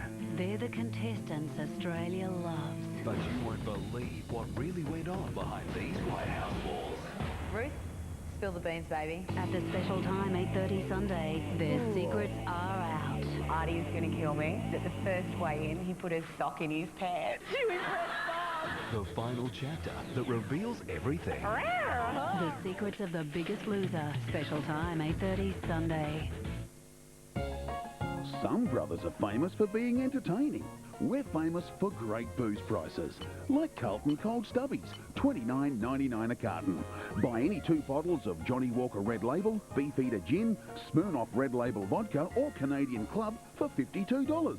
Or choose from the Vodka Cruiser range with 16 flavours, just $10 a 4-pack. Or $49.99 a carton with 2 bonus long necks. Booze Brothers, we know booze. At Nick Scali this weekend only, buy furniture for only $1 down and 2 years to pay interest-free. That's right, only $1 down, 2 years to pay interest-free. This weekend only at Nick Scali Furniture, Mile End and Paynham. Harvey Norman gives you 18 months interest-free. Buy now and pay no deposit with no repayments and no interest for 18 months. That's 18 months to pay for your new sofa, dining or home office furniture. 18 months on bedding, bedroom suites and bed linen. 18 months on the latest and greatest technology and home appliances. 18 months on a new computer, notebook, clever gadgets and high-tech entertainment. That's no deposit, no repayments and no interest for 18 months. How good is that? It's time to go shopping now at Harvey Norman. Go Harvey Norman, go!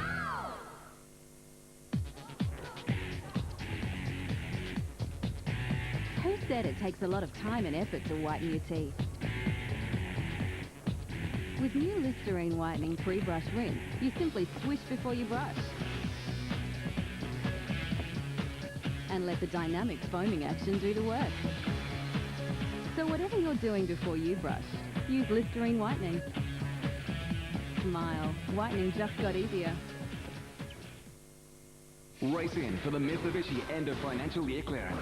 Sporting Pajero VRX. Mitsubishi all-terrain technology. 7-seat capacity. 17-inch alloys. Just $49,990. Dynamic Outlander LS. Full-time all-wheel drive. 120 kilowatt Myvec engine. 4-speed sports mode auto. Just $29,990. Drive away. Race in now for winning deals during the Mitsubishi end of financial year clearance. Big savings, big range, it's the Stratco Big Sale. Bonus $150 gift voucher with all Stratco Outbacks. Plus no deposit 24 months interest-free terms available. Laserlight 2000 polycarbonate roofing, only $13.95 a metre. 3D plastic lattice, big value, $89. Marley Drainaway channel and grate, just $19.95. And garden gloves are low 95 cents. What you need today. It's big. At Nick Scali this weekend only, buy furniture for only $1 down and 2 years to pay interest-free. That's right, only $1 down, 2 years to pay interest-free. This weekend only at Nick Scali Furniture, Mile End and Paynham. To local footy and a big win for South Adelaide over Sturt at Noarlunga. The Panthers too good all day, in fact. The final margin 59 points. Last night the Magpies continued their unbeaten start to the season with a big win over Norwood. Port Adelaide silenced the Norwood faithful with 6 unanswered goals in the first quarter. It only got worse from there for the fumbling Redlegs. Gavin Wanganeen sliding through 2 goals. Scotty Stevens also impressed for the Pies in the 45-point win. Tonight, Central District will host the Bloods. Glenelg and North Adelaide, of course, play tomorrow. Well, power coach Mark Williams was nowhere to be seen as his players left Adelaide today for Melbourne. He caught an earlier plane so he could take a close look at the Demons Kangaroos game. Fabian DeLuca will make his AFL debut tomorrow against Collingwood at Telstra Dome, easing Brendan Lade's workload. A stunning debut for South Australia's Mark Cosgrove in the one-day cricket international against Bangladesh. The 21-year-old smashed 74 from just 69 balls to set up Australia's 9-wicket victory. Cosgrove opened the innings hitting 7 fours and 2 sixes. The home side made just 124. Dan Cullen taking 2 wickets. 3 people have been hurt when a car competing in Tasmania's Targa Rally ploughed into the crowd.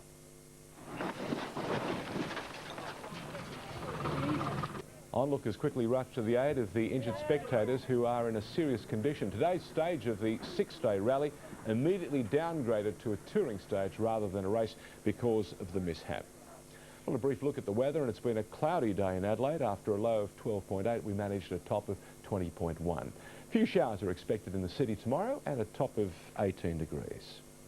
A cranky crocodile has quite literally bitten off more than he could chew, snapping up a chainsaw. A dead tree was being chopped near Brutus's pen when the saltwater croc leapt out of the water, sped along the tree and grabbed the chainsaw out of Freddie Buckland's hands. It happened just in about a second like that. It was just up here. It was here. You wouldn't think it would be possible to move that quick. Brutus lost some teeth in the process, and Freddie's chainsaw is a write-off. That's 10 News for the moment. Stay with us as we prepare to cross back to Amy Stadium for the second half of the Crows-Bulldogs match. For the 10 team, George Danikian. Good night. This showgirl has some dangerous curves.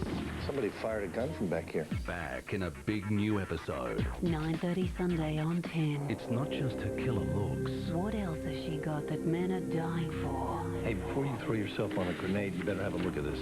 A thrilling new crime. Interesting. A big New episode. Tell us what that money was about.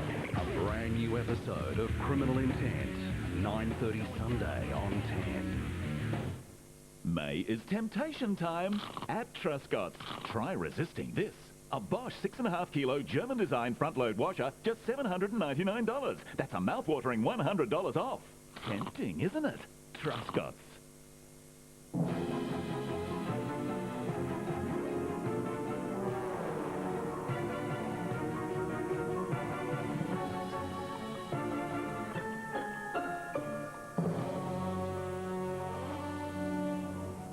Your Daily Choices roll, ma'am. Daydreaming is a great way to fill in time while we make your Daily Choices roll at McDonald's, because we don't make it until you order it. There's no feeling like M3 power. Press the button and feel the power. Introducing M3 Power Nitro, the battery-powered shaving system from Gillette. M3 Power with a bold new look. Turn it on. Nothing shaves better. Feel the power of Gillette's closest, most comfortable shave. M3 Power Nitro from Gillette. So, any other bargains at the homemaker sale? GMC Sander Renovator Pack, $59.95. Oh. 4-pack of Energy Saver Globes, just $9.95. Yeah. That's it, I'm off. Where? Home. But this is your home. Where? Home Hardware. Hey boys, wish shaving could be a more stimulating experience? Your wish is granted. New Chic Quattro Energy. May is temptation time at Truscott's. Try resisting this. An NEC 106cm plasma TV with swivel stand, $1,998. That's a delicious $500 off. Tempting, isn't it? Truscott's. Network 10 Adelaide thanks the support of their local sponsors. Stratco, what do you need today? Make it your way. Subway, eat fresh. Truscott's and TIAC, the plasma, LCD and surround sound specialists. And Booze Brothers, proudly South Australian owned.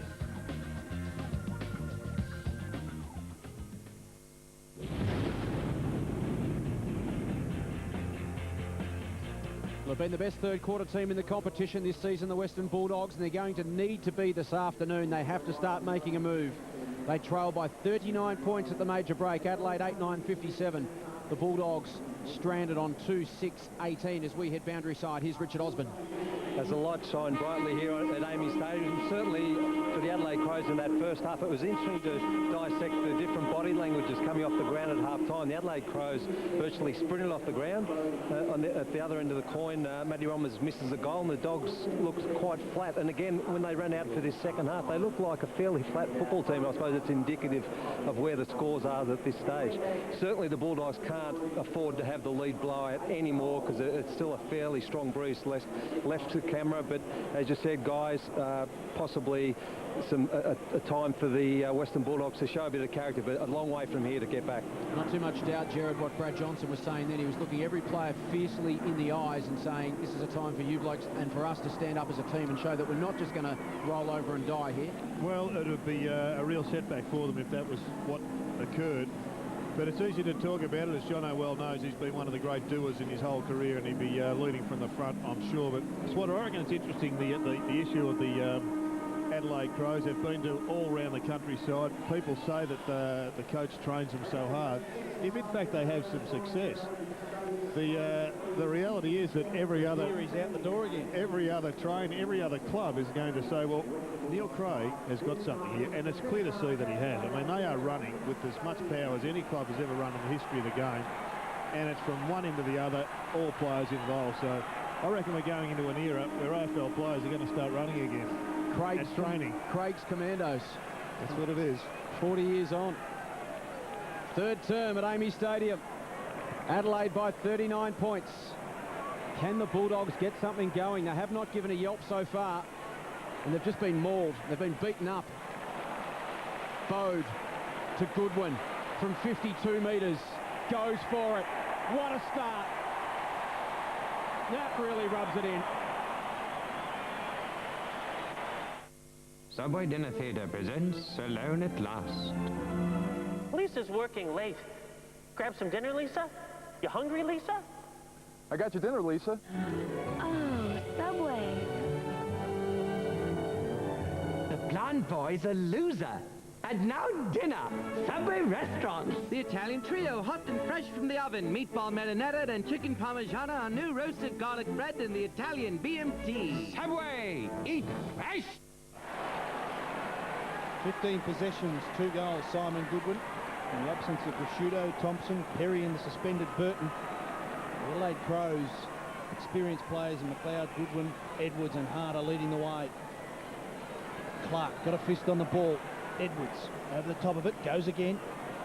Giansiracusa, tackled by Riley, managed to get the kick away, favours Robbins.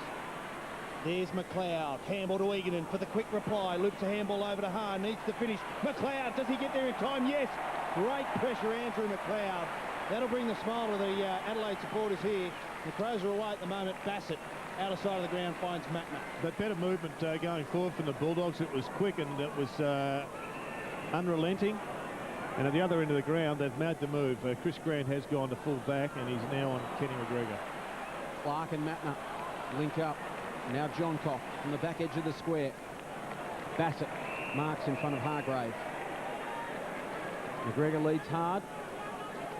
Riley runs back to present an option as well. And that's where he goes. Smack bang on centre wing. Finds Doughty, 60 metres from goal. They really have found targets at will this afternoon. Clark pushes forward to create. He'll go deeper than that. Bode lunges to get there, and Henschel takes a beauty. Wonderful mark.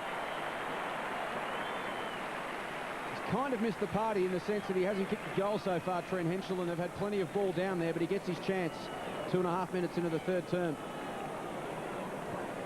But I think with this team, we're going to have, you have to reassess forwards' contribution. I don't think you're ever going to see a forward kick big goals, big bags of goals. We saw Mark Prosciutto, who's a makeshift forward, kick half a dozen, but I don't think we're going to see a 100-goal kicker in this club. They are sharing the workload. No stars in the Adelaide Crows is the philosophy.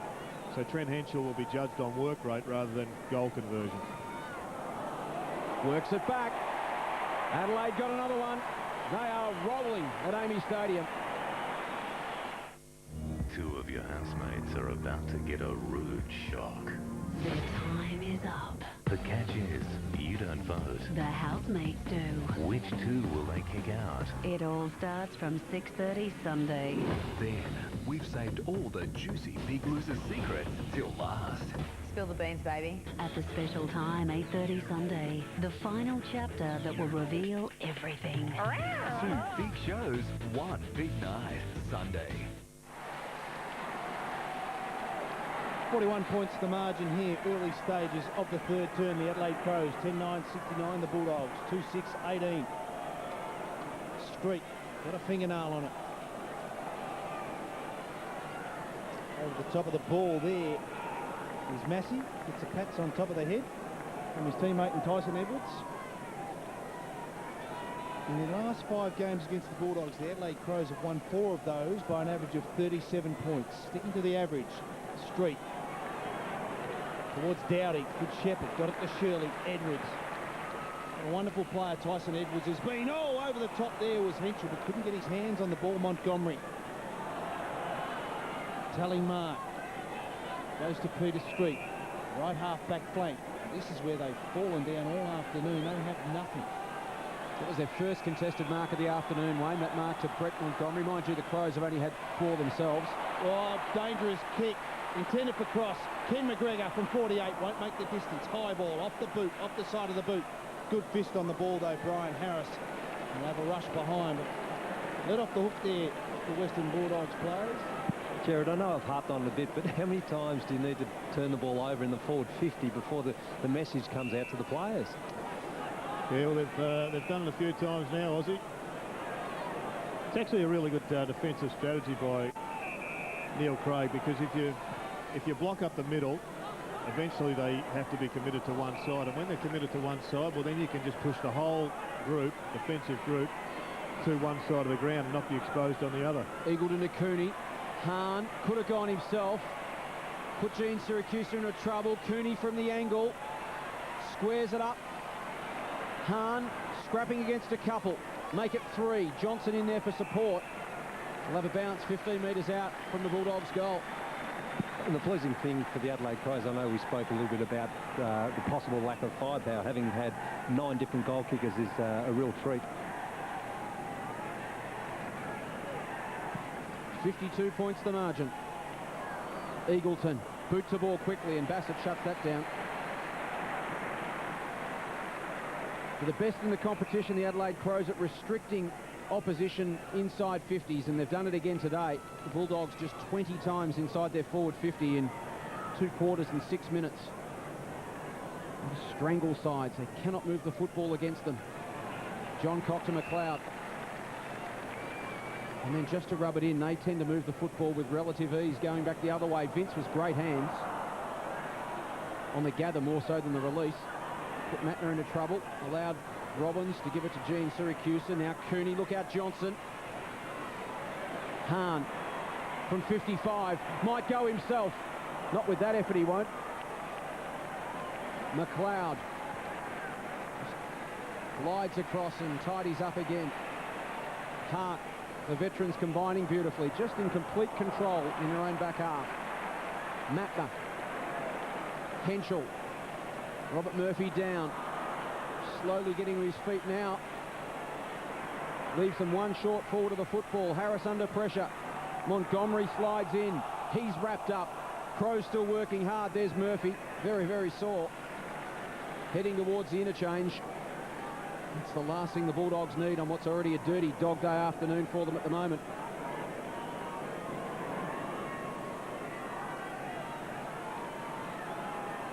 A bounce on centre wing. So there, Robert Murphy just grabbing his ankle. Did roll it last week against the Cats. Was under a cloud early in the week and may have aggravated it here. Rutten sets himself off his chest. 60 metres out, wheels around, gives it to Riley, can measure it up, kicks it off the instep. Chance for Dowdy versus Cooney. Cooney tries to work him off the football, can use Grant. He's under pressure, spins past Vince as a free kick. It's over the shoulder. It's going the Bulldogs' way. Chris Grant in the back pocket. Only his fourth possession for the afternoon. Spots up Rowan Smith. Does likewise for Nathan Eagleton. And he looks up further up the field, straight down the line. He's got Ben Hart all alone. Nonetheless, that's where he heads in the direction of Peter Street. The big man puts the big arms up and takes it on the third bite of the cherry.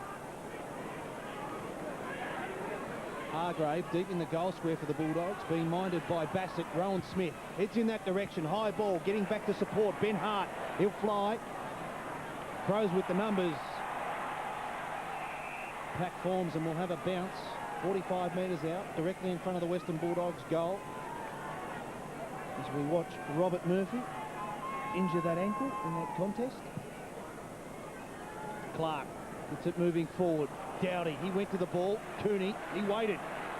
Edwards. Geez, a fair bit of spectating going on for some Bulldogs players. This could get embarrassing if they don't lift their work rate. John Cock got it from Shirley. They go forward. Rutten gets to the front. Oh, he got his hands there. Just couldn't take the ball. Loose ball gathered by Vince. Tight angle. Bernie Vince, don't tell me. No, won't have to do this time. He'll have a throw-in up against the right point post.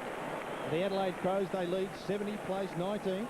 Yeah, the forward defensive pressure from the Bulldogs has been one of the traits of their success so far, but it's almost dropped away to 0 in the last 5 minutes. Street and Biglands lurking with intense. Riley just couldn't quite get through the traffic. Gilby to Harris, who stood tall for the Dogs today, one of their rare shining lights. Eagleton to Cross. He's got Smith in some space. He looks up and you'll see Cooney and Johnson. Sells a dummy. Penetrating kick inside 50. Johnson back to the back of the contest. Opportunity for Hart. John Cock, and the Crows' defence reigns supreme again.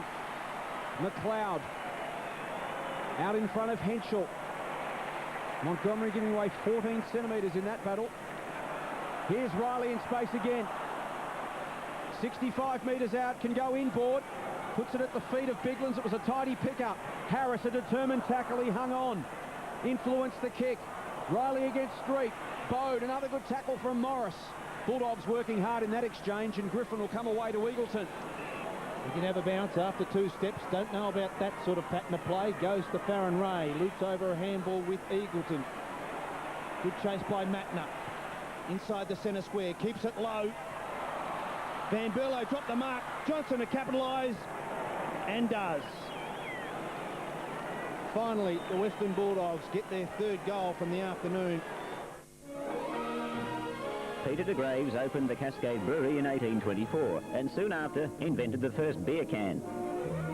Holding 30 gallons, the new beer can was an instant success. The invention was only marred by an increase in back problems caused by people trying to take home a 6-pack. Much experimentation with packaging followed, resulting in the convenient size we know today.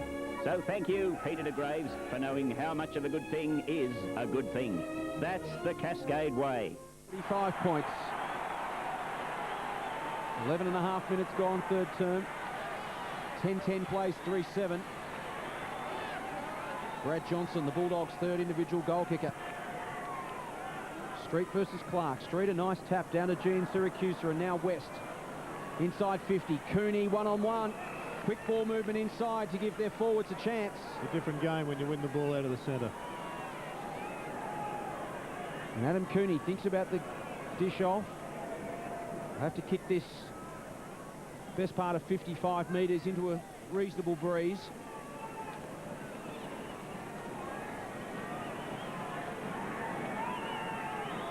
The young South Australian, formerly of West Adelaide, from just outside 50, makes good contact with the kick. That is a beautiful finish. Back-to-back goals for the Dogs.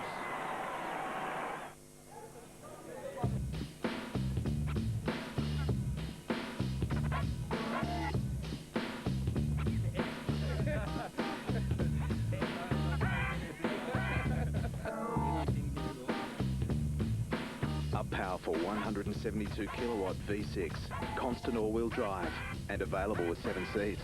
The Toyota Kluger. All the power to all the wheels, all the time. It's a lovely finish from Adam Cooney. First time this afternoon the Western Bulldogs have kicked back-to-back goals. 4-7-31. They trail the Adelaide Crows 10-10-70. Clark Got it back again. Goodwin, was he taken high? Yes. Possession number 17, doesn't waste any time, heads out towards Skipworth.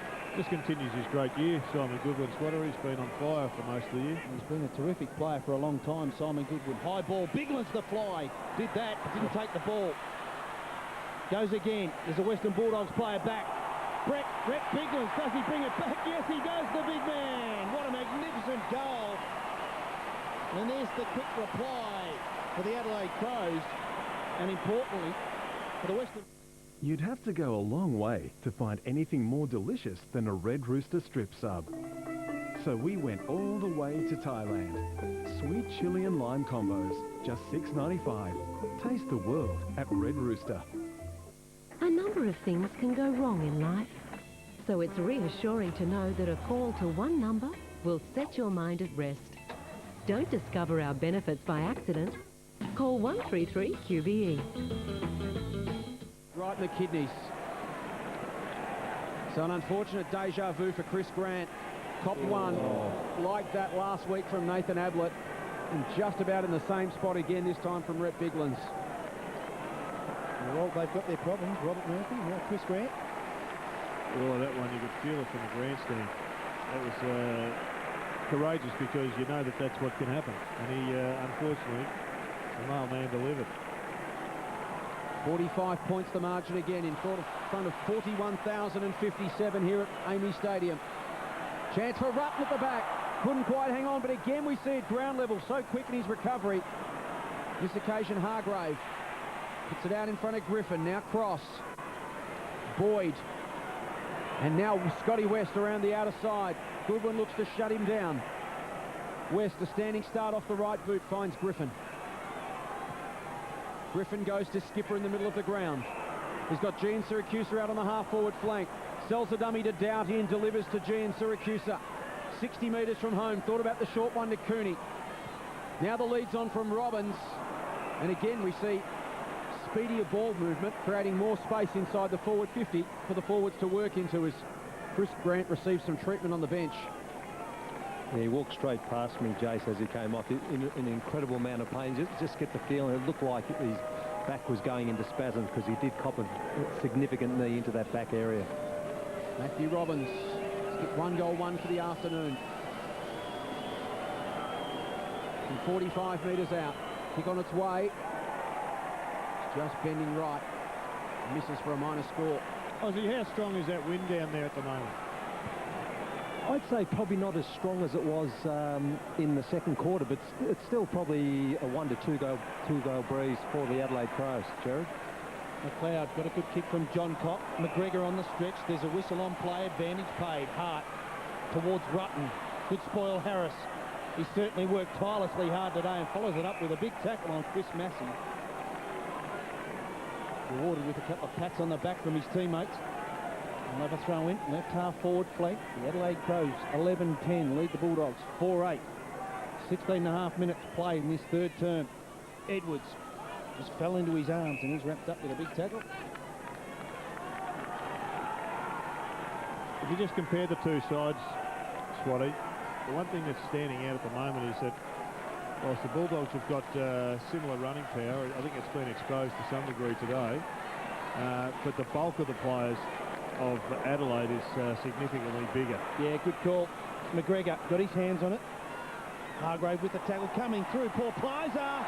Oh, young man, game number 1, goal number 1. Right, Money, we're off. We'll see you at the party. Yeah, no worries, fellas. Bye. I'll see you there.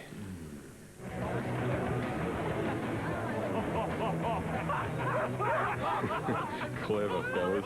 Very clever. I like a bloke who's man enough to wear pink. Come meet my friend. Sure. Cheers for the fashion tip, fellas.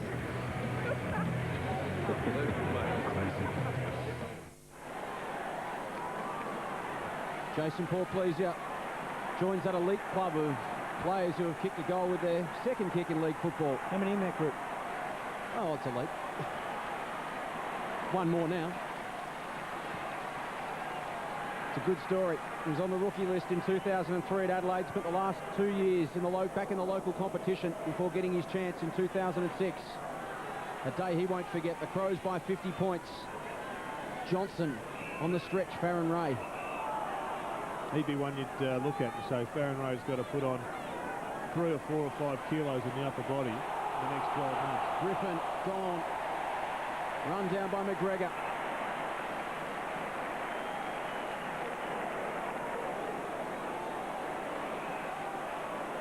Gives it off to McLeod. Towards half forward. Henschel the target. Couldn't quite haul it in. Harris again. Been fantastic down back. Montgomery arches the back. Gets into a bit of trouble, so gives it off to Gilby. Bit of a scuffle between Vince and Montgomery. That breaks up with no harm done. Skipper out in front of Smith.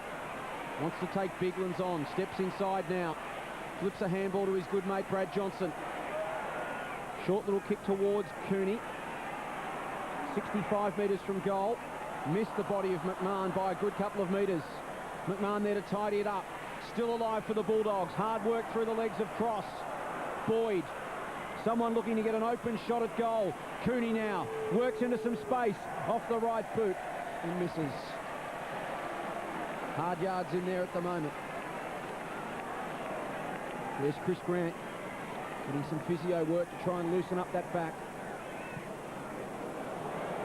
Hart goes long to Skipworth and he marks despite the late attention of Dale Morris.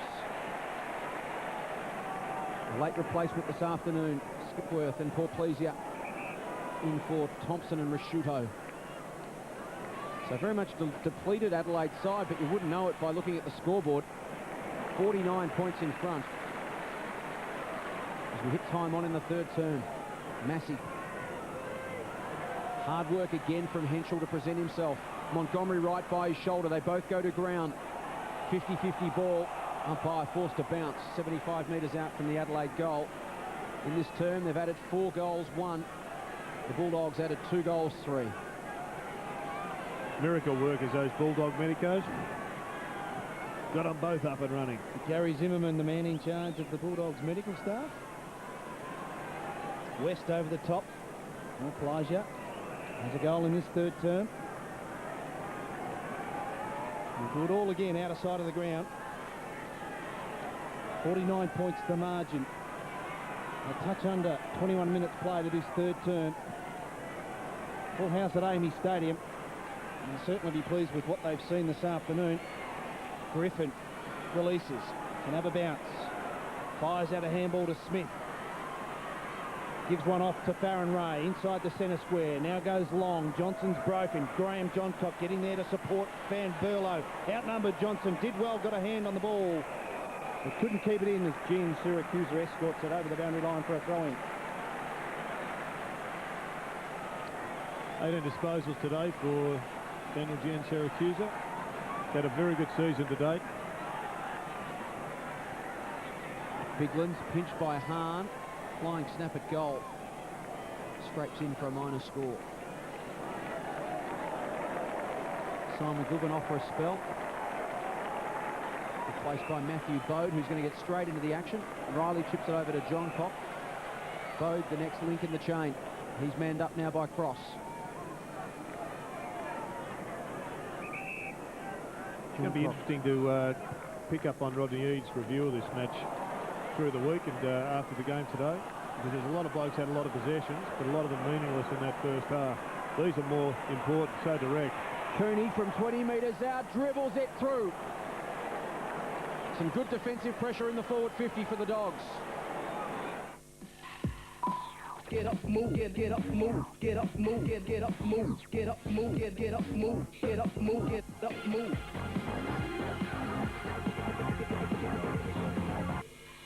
Get up, move, get up, move, get up, move, get up, move, get up, move, get up. Toyota Hilux 4x2 action utility vehicle with a powerful 175 kilowatt 4-litre VVTi V6. You'll be counting down every second till the weekend.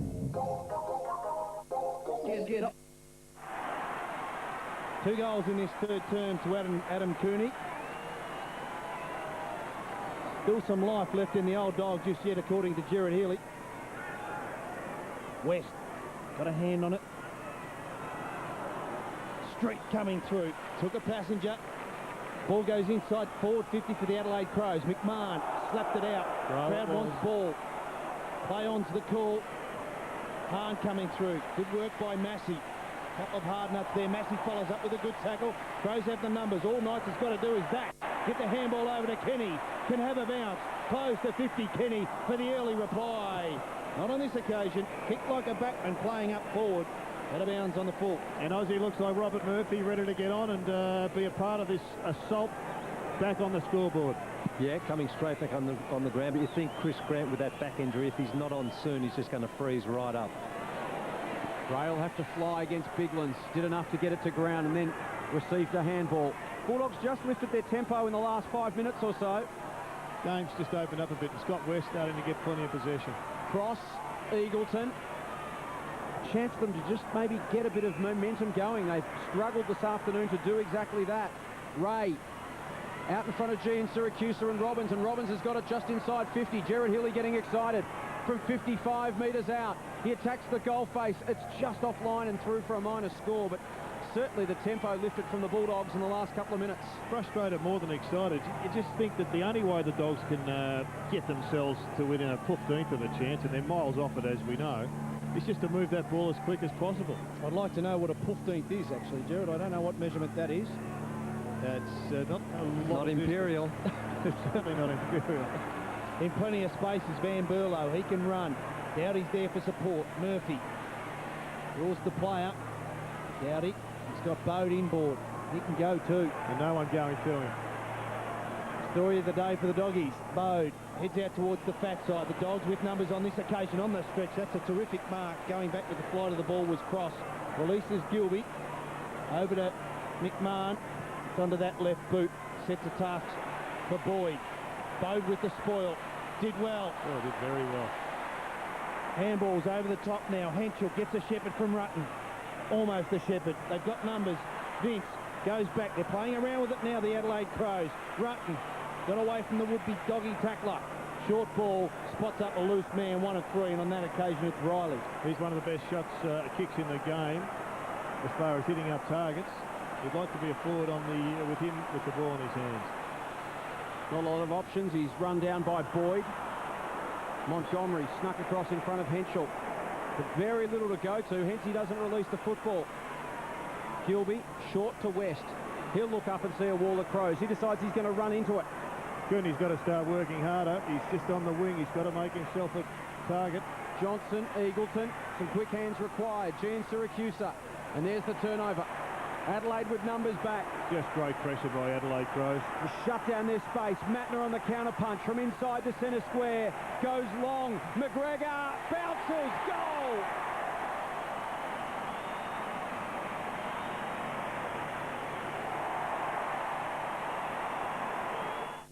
Big Brother's first week is jam-packed with twists. But wait, there's more to come. 2 of your housemates are about to get a rude shock. Their time is up. The catch is, you don't vote. The housemates do. Which 2 will they kick out? A surprise eviction this Sunday. Then Monday on Live Nominations, We reveal the awesome twist that will change the game. It all kicks off 6:30 Sunday on 10. Kenny McGregor didn't kick the goal. Marty Mattner did that. 88 plays 41 as we're deep into time on here in the third term. Cross goes backwards. Riley got a hand on the ball, got it moving forward. Running onto that loose ball was Knights. They go forward again. High ball towards the square. Good spoil on that occasion from Harris. Hargrave ran at it to McMahon, sold him into trouble. Knights ran with the flight of the ball. They've got plenty of numbers, though. Chris Knights eventually gets it from Bode. Can load up from outside, 55. Going back with the flight of the ball, though. Good mark. Lindsay Gilby. Plays on by hand to Montgomery. Searching kick, looking for Cross, and finds him. He can chip to Ray. Just didn't sit for him at all. Really, there was no excuse for not hitting his body. Hart can make them pay. Riley just ran himself into trouble. Not quite enough room to kick through that football. Another throw in adjacent to the behind post. The Crows just sensing the Bulldogs lifting momentum. And they've met that challenge in the last 5 minutes themselves to once again assume complete control. They lead by 47 points. We've played 28.5 minutes in the third term. McMahon to Boyd. Have a look at the Dogs, the numbers there. No one running forward. Plenty of Dogs just standing alongside him. And Boyd with little support to go to, uses West. Now Eagleton. A lot of tired Bulldogs out there at the moment, just not presenting for each other, not working for each other. The same can't be said of the Adelaide Crows. They've been magnificent. Bode, Doughty, Rutten. They have worked for each other this afternoon. They've been a well-oiled machine. They've been prepared to run from behind, to support and create, Jared. We just haven't seen enough of that of the Bulldogs when the going's got tough this afternoon. Well, there's only been one side playing anywhere near their peak, and that's the Adelaide Crows. And one of the most impressive victories and performances so far this season for mine. This has just been a tremendous team performance, and this bloke just gets more impressive by the minute in football. Ben Rutten kicks a goal. You'd have to go a long way to find anything more delicious than a Red Rooster strip sub. So we went all the way to Thailand. Sweet chili and lime combos, just $6.95. Taste the world at Red Rooster. Hey boys, wish shaving could be a more stimulating experience? Your wish is granted. New Chic Quattro Energy. Determine his future. 12 goal scorers for the Adelaide Crows this afternoon. You would have thought coming into the match without Prosciutto, Thompson, Perry and Burton, they may struggle up forward. But Neil Craig, well, he'd be delighted with his performance. West, under heavy pressure. Yep. Every time he gets it, it's almost a signal to gang tackle. It's going to be a big last quarter by the Dogs now, isn't it, if they're going to make a competitive challenge.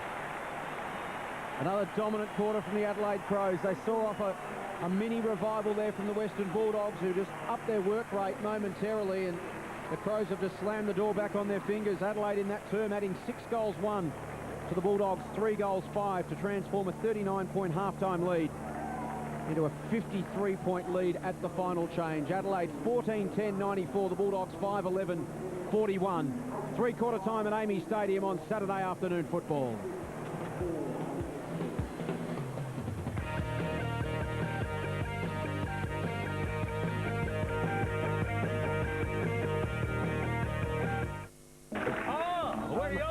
Gay nightclub. We've had a blind movie star, a bumbling boss, an intergalactic Aussie, a clueless plumber. We haven't had any hot water for days and I'm feeling so dirty. 7:30 Wednesday. Who knows what surprises will be waiting for our special guests? It's full on. You just go, oh, help me. Anything could be waiting behind the door on a brand new Thank God You're Here. 7:30 Wednesday. You'd have to go a long way to find anything more delicious than a Red Rooster strip sub. So we went all the way to Thailand. Sweet chili and lime combos, just $6.95. Taste the world at Red Rooster. Get up, move, get up, move, get up, move, get up, move, get up, move, get up, move, get up, move, get up, move.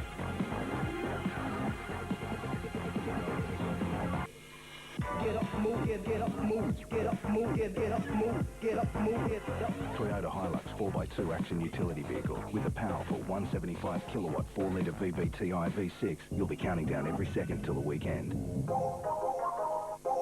Get up. Until now, mobile phone coverage Australia-wide was out of the question, or it cost you an arm and a leg. But Global Star gives you 100% coverage, with satellite calls from just 30 cents per 30 seconds. Get on to Global Star.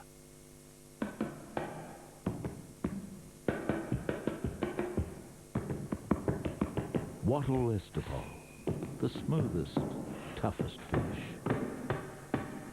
Wattle on Australia. You've got Mummy's eyes. Yeah. That's sweet. Oh, have you thought of a name? There are some things you just wouldn't miss, like Falcon SR for only $33,490 with $7,000 worth of special extras. There's a 6-stack CD player, reverse sensing, auto transmission, and lots more for a very special $33,490, but only for a limited time at participating Ford dealers. You'd have to go a long way to find anything more delicious than a Red Rooster strip sub. So we went all the way to Thailand. Sweet chili and lime combos, just $6.95. Taste the world at Red Rooster. If you like talking as much as me, get a new Virgin Mobile Motormouth recharge voucher and call anyone in Oz anytime for 10 cents a minute. Wow. Since the making of this commercial, Virgin Mobile has introduced a new policy to make our ads as exciting as our offers. So we need your help. Decide what Russell here should do, and we'll make it. Choose options like film genre, costume, and more. Vote now at virginmobile.com.au or call 0403 your ad. The 2006 Toyota AFL Premiership season. Proudly brought to you by our broadcast partners. Toyota. Footy, oh what a feeling. Harvey Norman. There's a store near you. Carlton Draft. The beer behind footy.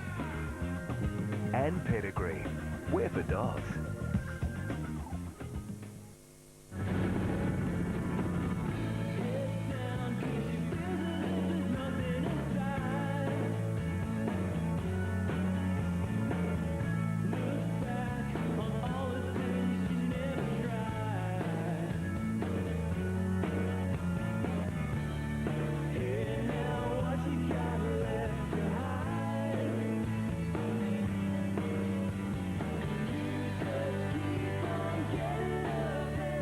Three-quarter time at Amy Stadium. If the Adelaide Crows aren't the most disciplined side in the competition, I don't know who is. They have been methodical in their dismantling of the Western Bulldogs in the opening three quarters here. The Crows 14-10-94, the Bulldogs 5-11-41. They've led at every change, Adelaide. 33 points when they jumped the Doggies in the opening term, 39 at half-time, and now 53 at the final change as we head down to Richard Osborne boundary side. It's just incredible to see what sort of pressure the Adelaide Crows are putting on the Western Bulldogs. Prior to this week, the Bulldogs were playing just superlative football, arguably the best football standard in the competition up until this point. But just the sheer weight of numbers and the pressure that the Crows are putting on the Bulldogs, they're making them look like a very, very ordinary football team. One thing that the Bulldogs certainly are not. I'm certain that Rodney Eade wouldn't have given this game up as yet, but I'm sure with Murphy already going down with an ankle, even though he's back on the ground, and Chris Grant starting this last quarter on the bench, I can't see him coming back on. I'm sure Rodney Eade just would probably say, let's just get away from this ground with no more injuries, guys.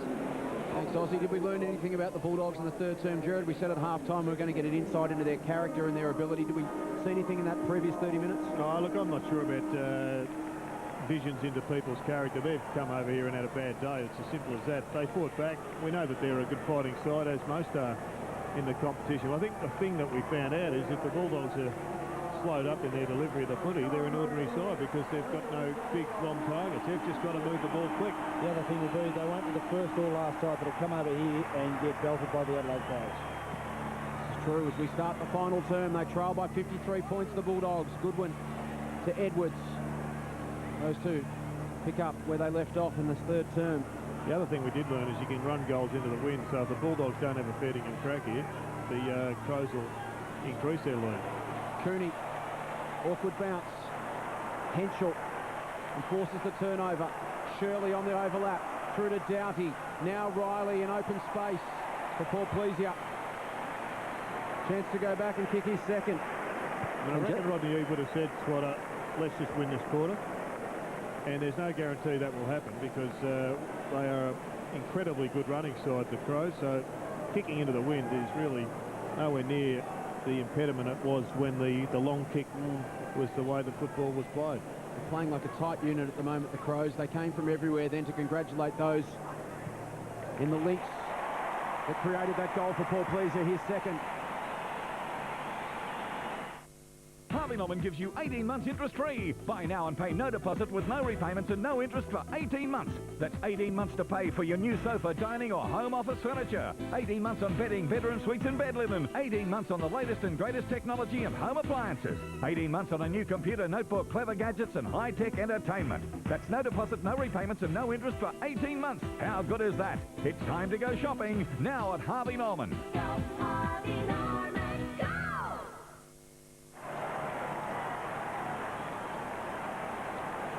Two goals for that young man there on screen in AFL game number 1. One to remember. Clark, West, Edwards, Dowdy. Now they spread. Goodwin. He's had a wonderful game this afternoon, as has that man there, Riley. Goes again. Overran the ball. Had time though, Brett Riley. Finally got it to Goodwin. Tips a kick towards Robert Shirley.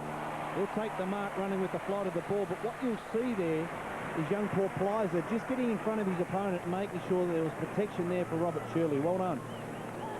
The signs are not good here. Ominous signs for the Western Bulldogs. Players running hard, running forward and running hard back for the Crows. And this could get ugly. Robert Shirley coming up for possession, number 14. Goal number 1. And the second goal, early stages of this fourth quarter for the Adelaide Crows. Lovely looking kick, Robert Shirley splits the post, 3.5 either side, and there's the second in the fourth quarter for the Adelaide Crows. Get up, move, get up, move, get up, move, get up, move, get up, move, get up, move, get up, move, get up, move.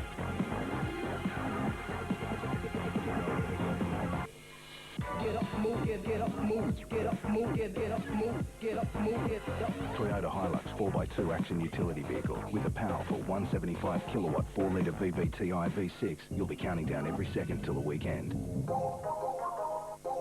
Get up. Margin blown out to 65 points now.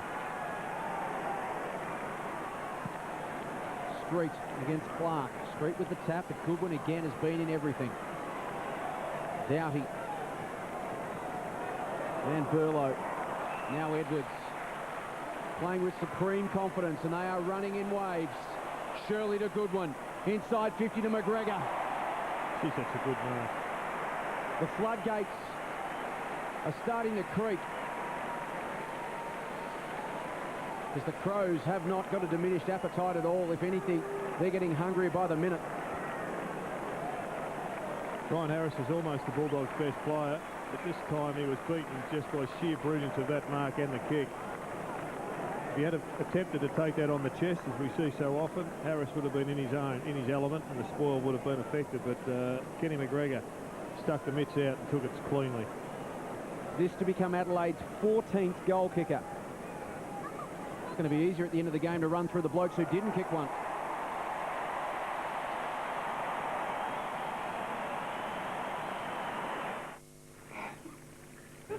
Right, Money, we're off. We'll see you at the party. Yeah, no worries, fellas. Bye. I'll see you there.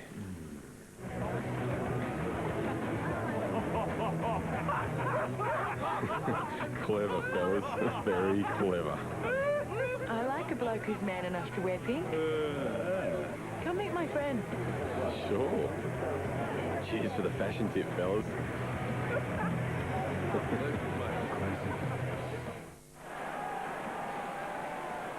Well, prior to this afternoon's match, Gerard, the Western Bulldogs clearly in front. A percentage of 152. Next best was the West Coast with 128. That'll take a hammering today.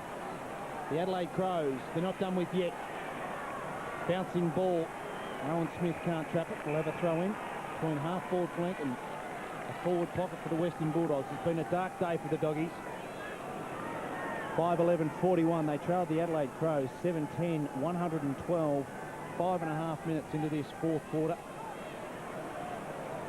Cooney already has a couple. Will it be number 3? Not on this occasion.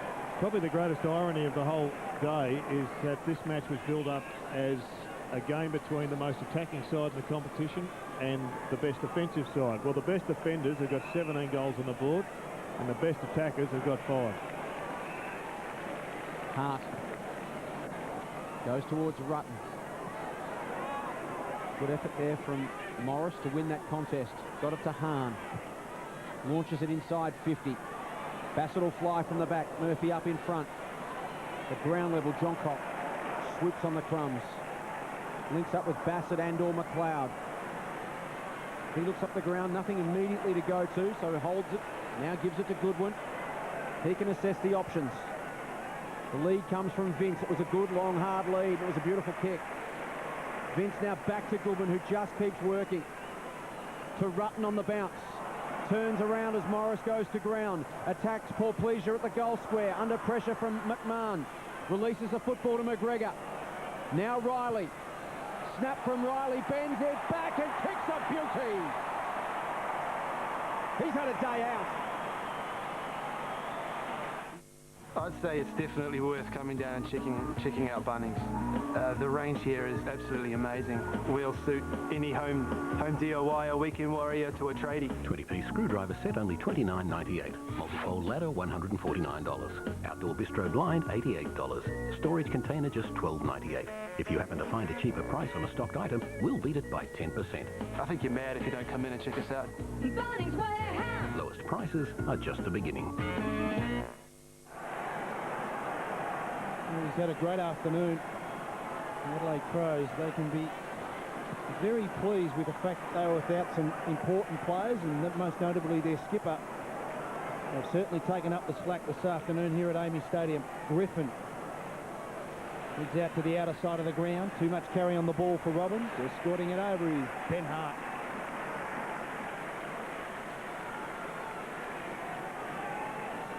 He kicked 4 goals inside 8 minutes here at Amy Stadium.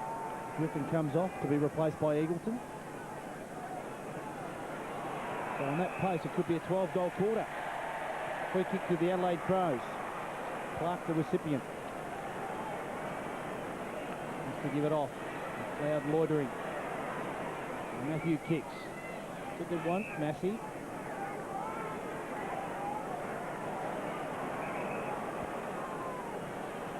Called to play on now, Chris Massey. Heads back out. Outer side of the ground. Matner flies. Got his hands on the ball. Couldn't take the mark. McLeod gets it back, Matner. And can go. Heads up the line. On the stretch. Goodwin just gets better as the game goes on. Loops the handball over to Shirley. They've got a smell of blood here at the moment. The Adelaide Crows forward. McGregor. Well, he didn't fly. He decided to stay down. Good work by Hargraves. The Crows with the numbers. Bogue went over the ball. Hargraves did well. Over the top there was Paul Pleasure. Tied up, will have a bounce. 35 metres from goal. Margin, 76 points. We've played 9 1/4 minutes in the final term. Street, Eagleton. Now Hahn to Smith and West. All by hand to Gilby. He can sweep it wide now to the run of Farron Ray. Matler tries to run him down. Links up with Gian Syracusa. Can measure it up from 50. Balances, executes, and goals. Rare highlight for the Dogs. Some brothers are famous for being entertaining. We're famous for great booze prices, like Carlton Cold Stubbies, $29.99 a carton. Buy any 2 bottles of Johnny Walker Red Label, Beefeater Gin, Smirnoff Red Label Vodka or Canadian Club for $52. Or choose from the Vodka Cruiser range with 16 flavours, just $10 a 4-pack. Or $49.99 a carton with 2 bonus long necks. Booze Brothers, we know booze. 21 possessions, 1 goal, Daniel Gian Syracusa. The Bulldogs, 14 more possessions, 314 versus Adelaide 300. Tail of the tape is certainly on the scoreboard. 18-10, 118, the Adelaide Crows. 6-12-48, the Western Bulldogs. Now the blokes that haven't kicked a goal for the Crows, Andrew McLeod surprisingly, Ben Hart, Ben Burlow, John Cock, Bassett, Knights, and big Matthew Clark bringing up the rear. So it's an all-time record, 14 individual goal kickers for Adelaide, and just 2 behind world record pace. Jared, can we get him over the line? Tell you what, if anybody knew that stat, I knew you'd be able to come up with it, JB. You haven't let us down. We've got to get a few extras up. Adam Cooney, the recipient of the free kick, has gone forward of the ball and had to come back to take it. Ozzy, can you just send a message up to the Crows box to get Neil Craig to put Matthew Clark in the goal square? Bring on the world record. Gilby from inside the centre square with a long bomb. Does it get the carry? Not if Nathan Bassett has something to do with it.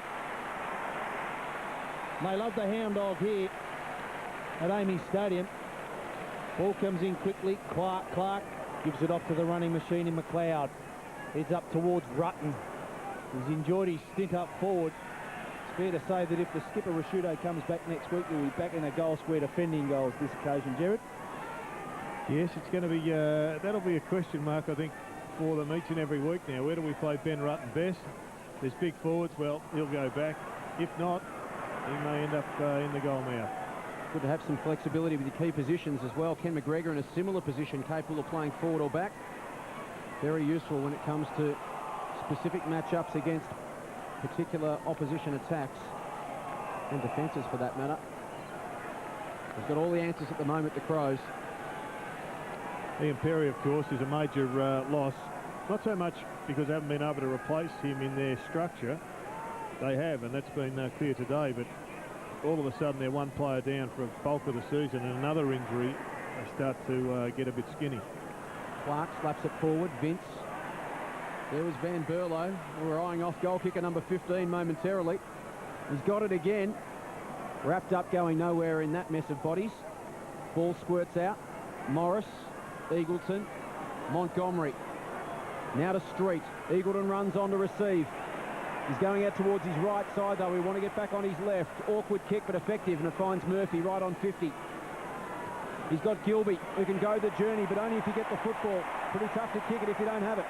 Well, shelling peas after Ben Hardy had that interception from before Gilby even picked up the footy. Goodwin. Inboard to Massey. He launches it long. Here's McGregor the Berlo. target. Off the hands of the contest. All Bulldogs at the back. Montgomery run down by Bode, but released the handball to Morris.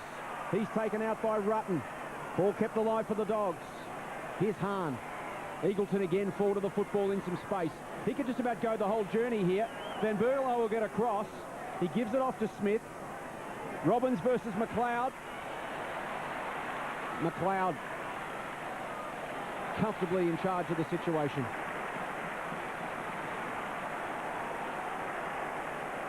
Throw in outer side of the ground. Western Bulldogs forward 50. Scott West replaced by Daniel Cross. 118 plays 49. They've enjoyed playing back at home, the Adelaide Crows. Loose ball, Gene Siracusa. Does he keep it in?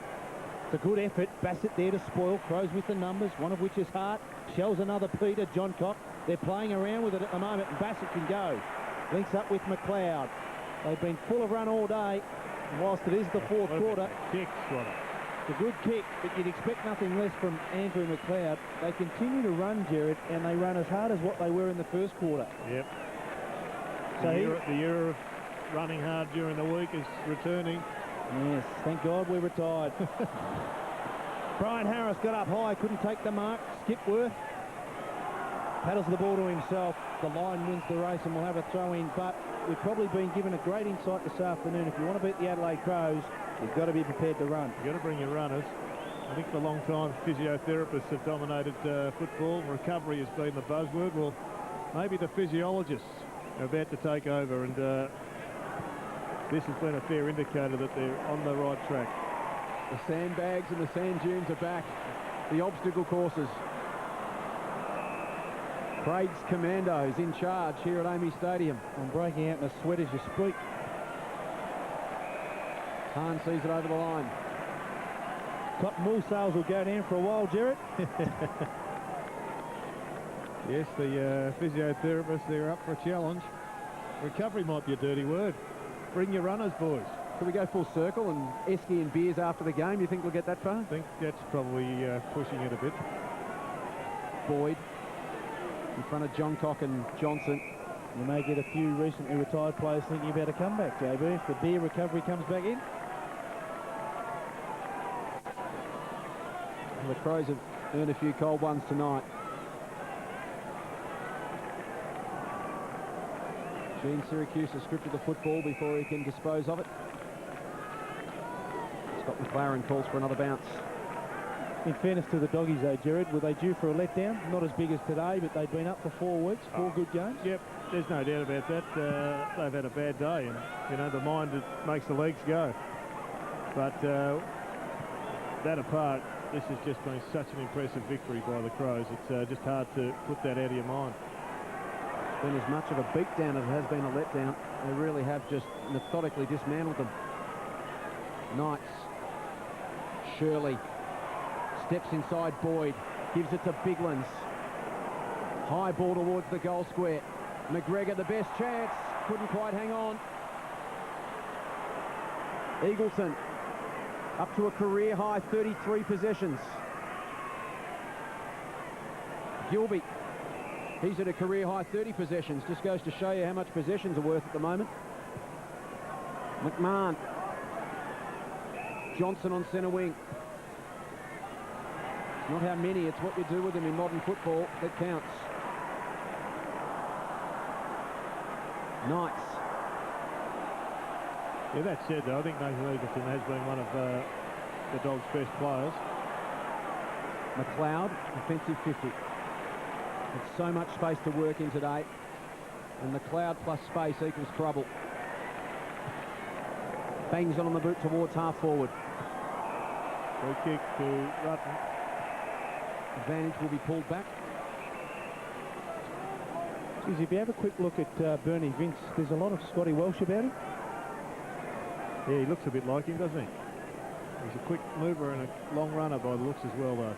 Glad you came in now. I thought I was going to get hung out the right. Big pickup. No, he looks like him for sure. From a distance. Rutten, inside 50. Biglands has already kicked one. So that's not going to help us, Jared, in our world record attempt. Someone needs to swing around the back and take a handball. Well, maybe you can hit the post. Warm applause for Ben Rutten. A huge success story down forward today for the Crows. Here's Biglands for goal number 2. Looks good off the boot. Straight over the goal umpire's hat. This showgirl has some dangerous curves. Somebody fired a gun from back here. Back in a big new episode. 9:30 Sunday on 10. It's not just her killer looks. What else has she got that men are dying for? Hey, before you throw yourself on a grenade, you better have a look at this. A thrilling new crime. Interesting. A big New episode. Tell us what that money was about. A brand new episode of Criminal Intent. 9:30 Sunday on 10. Out of the last 10 goals, the Adelaide Crows. 19-10, 124. Comfortably leading the Western Bulldogs 6-13, 49. Gin Siracusa off to Cooney. Under his left foot. Wasn't pretty, but it's a high ball. Bassett with numbers and support. Well, take your pick. That was John Cock on this occasion. And here we go again. Bassett to the goal scorer in Bigland. Loops a handball out the top outer side of the ground. That is Matner. Can have a second bounce, a third if he wants. Needs to kick it. He's probably gone too far. No, he got the bounce in there. McLeod inside the centre square. Look out, you've got to be quick tonight. It's off a step. It's around the would-be tackler. Heads in towards the pocket. Oh, that's a terrific mark. Wonderful mark. The young man in game number 1. He's already got himself 2 goals coming in the 3rd and 4th quarter. He'll line up for goal number 3, Jason Porpliza. Nice kick, this one. Promising youngster in the game, Knights. You know, it's been a remarkable turnaround, Jared, though, because a couple of years ago, the Adelaide Crows were tipped to finish well outside the 8. Neil Craig's come in, taken control, and he's really rejuvenated and reinvented this list. Yeah, I think they were the majority of pundits' favourites for the Spoon last year. Well, they finished minor premiers. Well, I don't need to tell you what that result was. That young man there, Porpliza, has 3.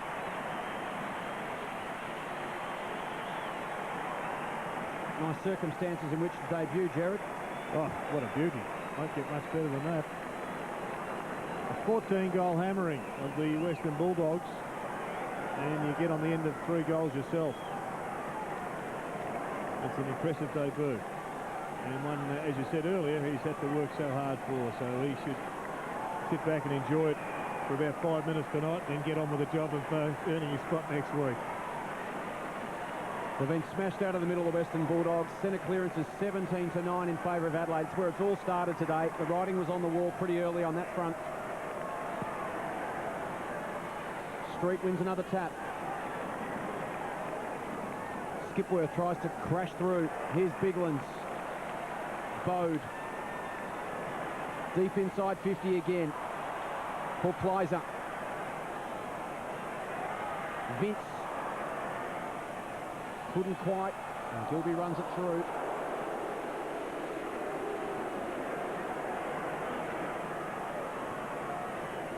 Moves it quickly to the outer side. That's one thing that the Crows haven't done today, and that's move the ball quickly. They've set up their defence, their takeaway structures pretty slowly and done it effectively. Smith's kick smothered by Matner, who's then king for deliberate. Smith brings it inboard to Gene Syracusa. Now Cooney on centre wing. Handball over the top, draws a man. It's sold cross into trouble. He got run down by Matner, caught one high in the tackle. He'll come away with a free kick. 82 points the margin. We've played 22 and a half minutes, final term. Robbins versus McLeod. McLeod with numbers in support. He and Hart have done it well down back today. Griffin tries to get a hand in there. Matner. Dowdy on the end of it. Look at the numbers just running forward in waves again. McGregor, you can see them in the foreground of your picture. Cross takes possession. He's wrapped up. As we hit the 23-minute mark of the final term, there's a lot of tired players out there for both sides. And it's going to be interesting to see how Coach Eade reacts to the game on the track this week. I just don't see a lot of sense in flogging the boys on the track. It's, I suppose, literally kicking the dogs when they're down, but they've just got to impress upon them how confident and how really unbelievable they've been playing in the last 4 weeks. They've got the Saints at Telstra Dome this week, and let's just put this one down as a bad hair day and move on. Knights inside 50. There's Vince. Aussie making a comeback next week. I'll tell you what, don't flog the doggies after a poor performance. Neil Craig flogs the Adelaide Crows, and look what they've done this afternoon, 20 goals. There's players around the competition telling, just at the moment, screaming at the TV, Schwatter, Jared, would you shut up about all the running? Well, it's Gizelenko had a fairly simple policy when he was premiership coach of the Blues, and that is, you don't run during the weekend, bring your runners, we'll do it during the week. They won a couple of flags, or one under him at least. Vince went looking for Biglands. Street. This game almost in slow motion. Ray in there scrapping, almost emerged with it. Vince flicks it to Matner, he's almost decapitated. He'll have the football right on the 50. Eyes darting inboard, looking for a target. Decides to pop it up in the danger zone, just at the top of the goal square. McGregor trying to get the arms free. No one contests, as it turns out. John Cock couldn't get the arms free. Free kick. Goodwin. Quick snap. Bouncing ball. Stays in. And West will take it away. Give it to Farron Ray. Oh. Who'll give it back? And the crowd give it to Farron Ray. Yeah. It's a day of giving. Good to give. Not so good to receive today. No, not at Amy Stadium when you're the away team. You trail by 14 goals, Matner. And Simon Goodwin gets some work on some tired calves. Matner, it's not a bad roost towards Biglands. Got hands on it, the big man for the Adelaide Crows, but couldn't pull down the mark, and that's a behind. And the Western Bulldogs don't waste any time. Cooney got it from Hargrave. Comes back inboard to McMahon. Goes short to Gene Syracuse. He had to wait. Paul Ply's a good spoil. Kept his feet.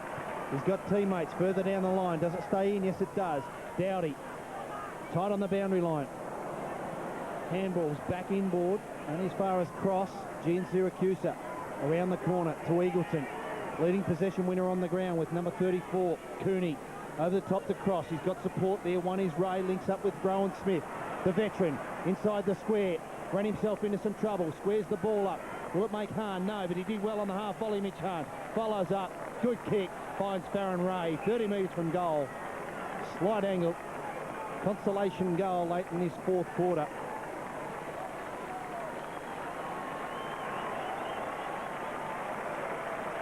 The applause is for Simon Goodwin taking a well-earned rest, replaced by Ben Hart.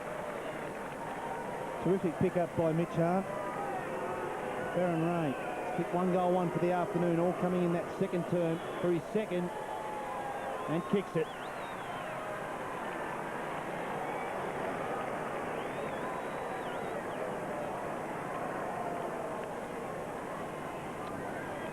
Well, he's been just about Adelaide's best player this year, and again a very good performance, Simon Goodwin. Leading from the front, Mitch Hahn, good option, good eyesight, good vision. Farron Ray finishes him off. Knows how to get a shot at goal, Farron Ray. He should have 3. He's only had the 2. He's only got 2. Another young player making a mark. Bulldogs get one back. There's 7:13:55. Adelaide 20-12, 132. 27 and a quarter minutes gone. Final term at Amy Stadium. Street versus Biglands, a 0-0 draw. West paddle to the advantage of Cooney. Gene Syracusa. Now to Smith. And our head cameraman getting plenty of stick at the moment because he's the proprietor of the Globe Hotel in Yongala, and he actually tipped the Bulldogs. So he's going back to a pretty raucous hometown crowd, I would think, all Crow supporters. Well, Yongala's got the record for the coldest temperature ever recorded in South Australia. It'll be pretty chilly for him when he gets back there tonight. Bassett! Oh, the hell! Good grab. Here's Johncock. McLeod. That was a little ambitious to Van Berlo, but just hacked it out of midair. Harris can't keep it alive. It's been that kind of day for the Crows. And there's a cavalcade of stars watching on. All to come back at some stage. Thompson, Burton, Perry. Rashudo, of course, out. A late change as well today. Plenty of talent to return to this already talent-laden side. And some of these youngsters getting an opportunity through these injuries. Bernie Vince, one of those. Neil Craig suggesting, look, maybe guys like Bernie Vince not quite ready to play senior footy, but when the opportunity comes along, we'll give them a game. And they've impressed this afternoon and staked their claim for future inclusion. Gilby to Smith again.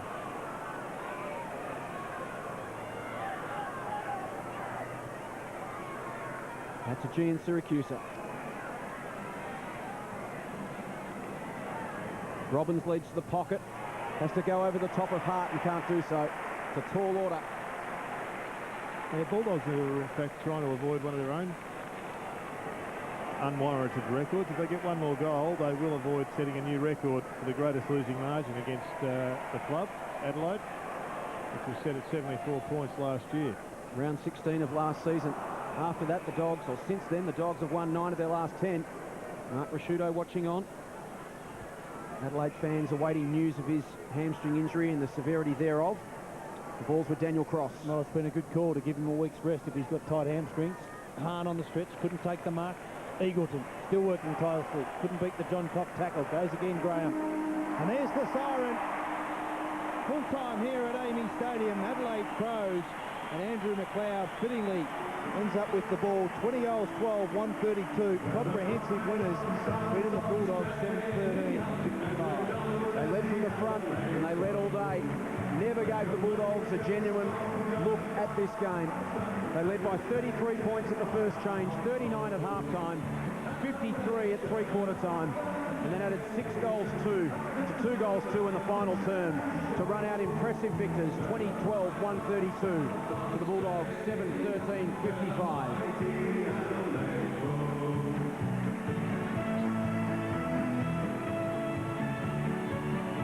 77-point victory in front of 41,057. Paul Fleesier kicked 3 goals on debut. 2 each to Matner, Goodwin, Biglands, Riley.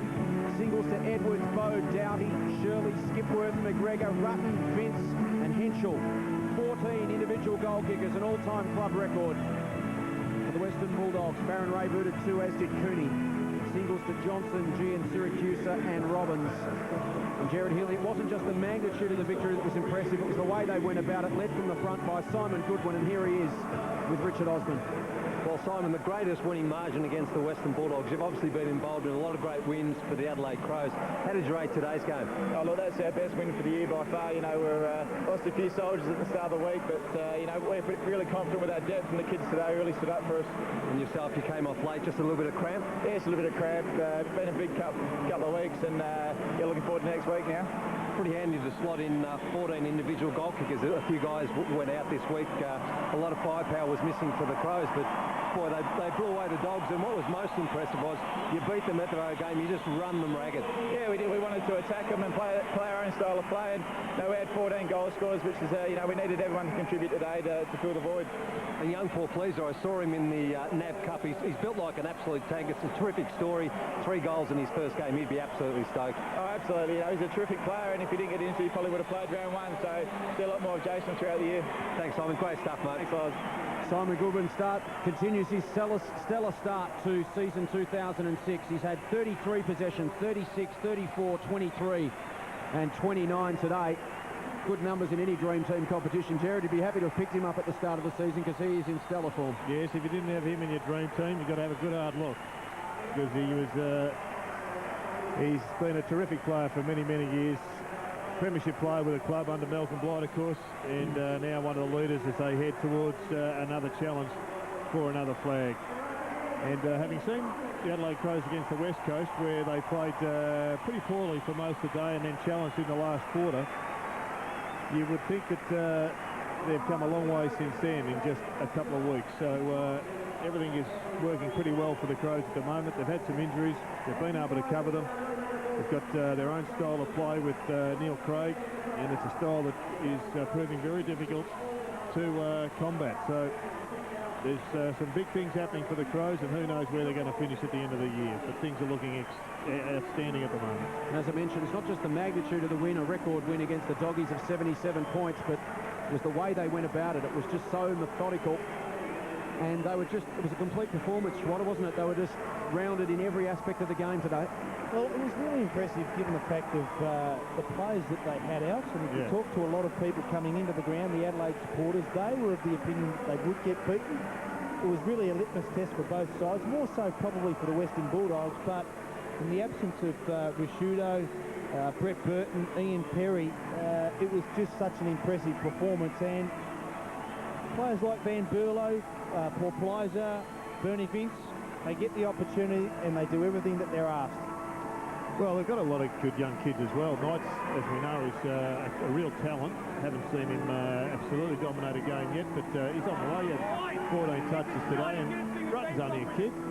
And yet he's an All-Australian fullback who gave them a target. I mean, he didn't dominate. I thought Brian Harris was just about the Bulldogs' best player, and he probably beat his man. But he gave them a target, and he gave them a big body. First time in a long time he played every minute of every game dating back to 2004, Ben Rutten, and he's finally got himself a spell playing forward. There's the secret. Go forward, have a spell. It's the first time he's ever been interchanged since Neil Craig's been in charge in 38 games of footy. So Ben Rutten, in unusual territory, but I'm sure happy nonetheless, as all the Adelaide fans are here as well. And so they should be. Fantastic performance from Adelaide, a complete performance. 77-point winners over the Western Bulldogs. 2012-132, the Doggies 7-13-55 on Saturday afternoon football.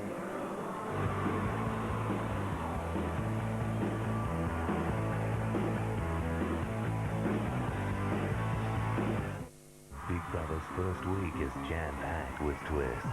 But wait, there's more to come. 2 of your housemates are about to get a rude shock. Their time is up. The catch is, you don't vote. The housemates do. Which 2 will they kick out? A surprise eviction this Sunday. Then Monday on Live Nominations, We reveal the awesome twist that will change the game. It all kicks off 6:30 Sunday on 10. At Nick Scali this weekend only, buy furniture for only $1 down and 2 years to pay interest-free. That's right, only $1 down, 2 years to pay interest-free. This weekend only at Nick Scali Furniture, Mile End and Paynham. Mobile everywhere. Now every Aussie can have a mobile phone that works no matter where they are in Australia. In town, in the out-of-range outback, or up to 500 nautical miles offshore.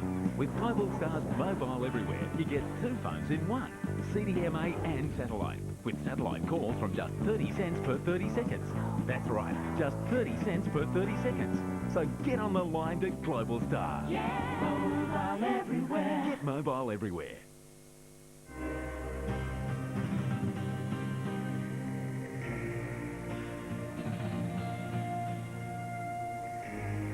Why don't you like me? I just don't. Your deli choices roll, sir. Daydreaming's a great way to fill in time while we freshly make the new roast beef and barbecue sauce Deli Choices roll. Here's an amazing deal on this Dell Dimension 3100. It's just $999 delivered. Featuring an Intel Pentium 4 processor 521 with HT technology, it's the ideal multimedia computer. Plus, order online and we'll give you a double memory and hard drive upgrade absolutely free. And add an 810 colour printer for just $39 delivered. Conditions apply. Call 13 35 51 or go online today.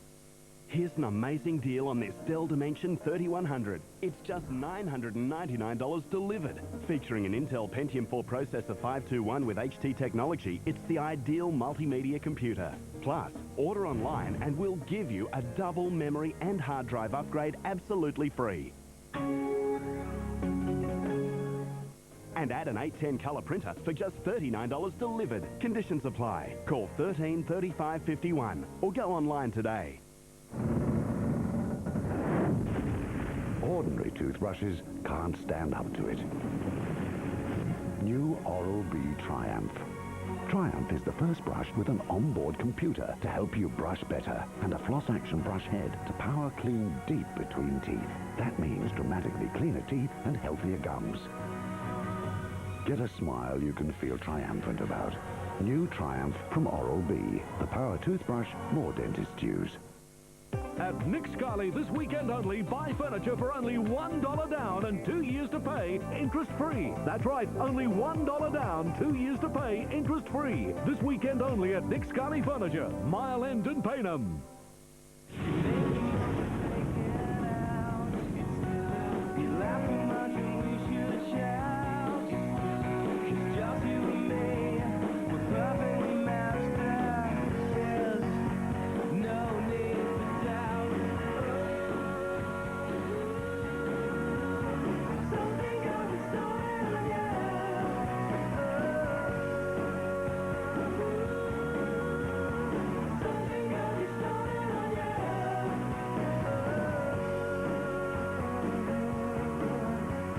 Golden afternoon for the Crows at Amy Stadium. They took on the league-leading Bulldogs and dominated them from the word go to win by 77 points. They led by 33 at quarter time, 39 at the half, 53 at three-quarter time before running out 77-point winners.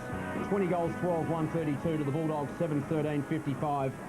The youngster, the first gamer, Jason Paul-Pleasure, finishing with 3 goals. Jason Bennett alongside Jared Healy, and Jared, a wonderful, well-rounded performance from the Adelaide Crows. Yes, it's going to be difficult not to repeat ourselves because we've been singing the praises of the Crows, I think, since about midway through the second quarter when it became pretty obvious there was a vast distance between their best and the Bulldogs' best on the day. Of course, the Bulldogs have got the best part of the season to get better and to turn it around, but you know, the Crows at the top end of the table and the Bulldogs thought they were there, and I think it's been a fair dose of reality.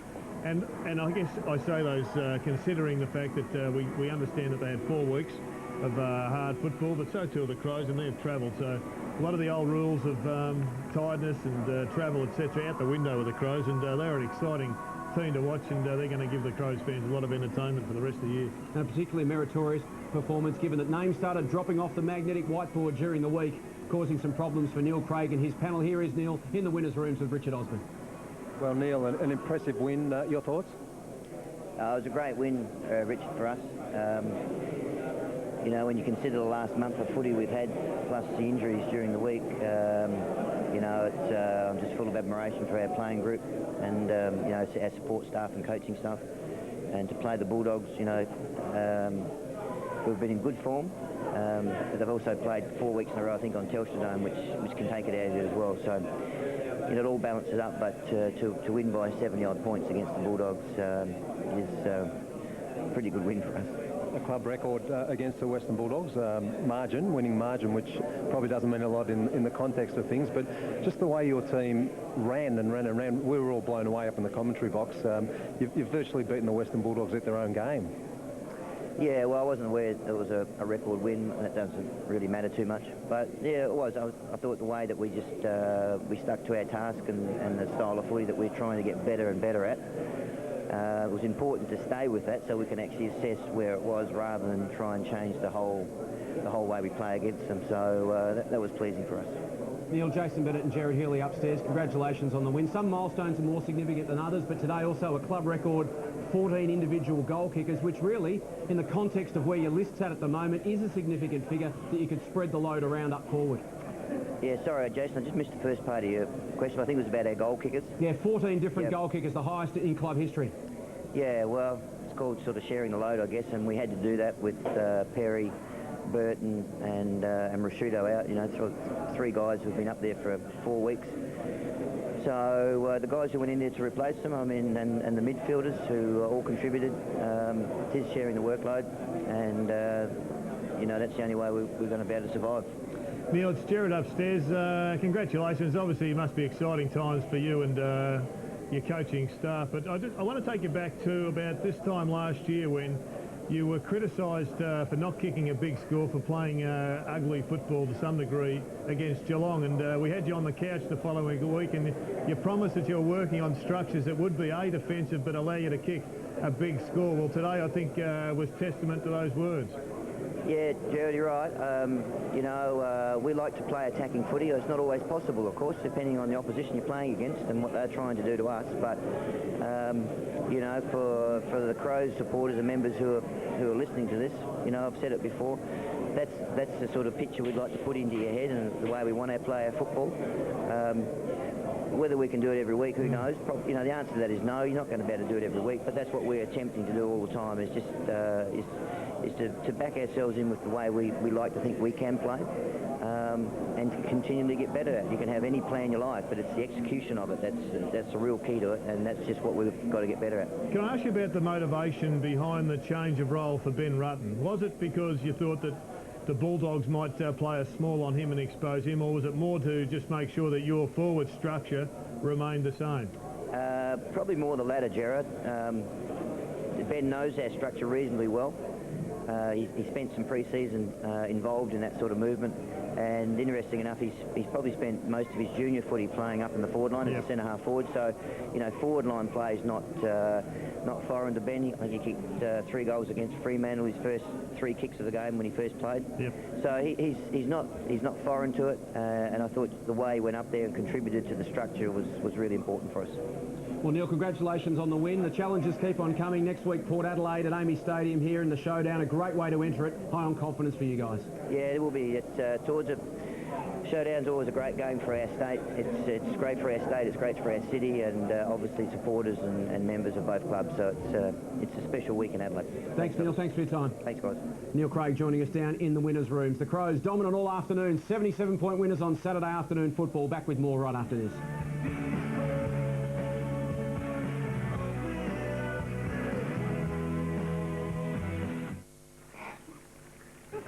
Right, Money, we're off. We'll see you at the party. Yeah, no worries, fellas. Bye. I'll see you there.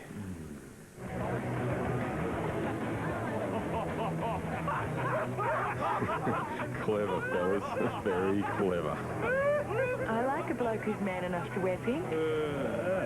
Come meet my friend. Sure. Cheers for the fashion tip, fellas.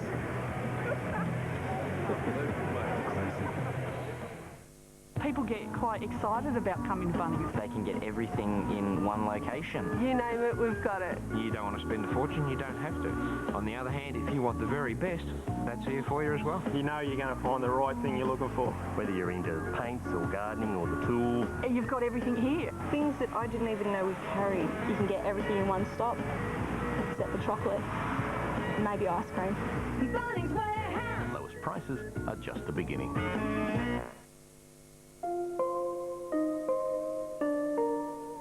These days, there's so much to worry about. Do you have enough? Is it better over there? What if? It can mean you're living scared. MLC believes to make the most of tomorrow, simply make the most of what you've got today. MLC, investments, superannuation, insurance.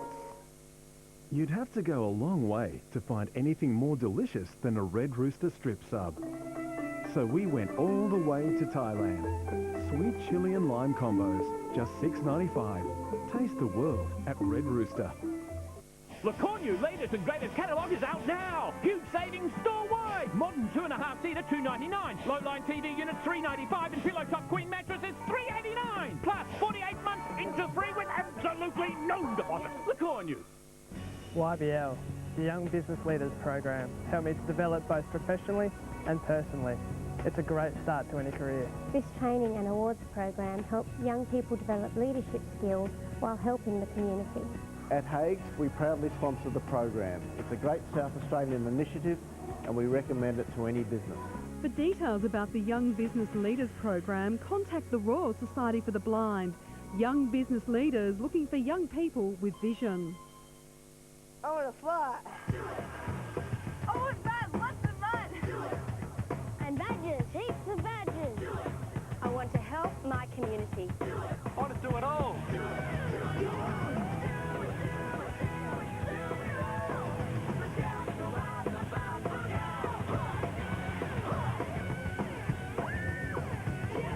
You want mud? You've got it. If you want to do it all, join the Scouts.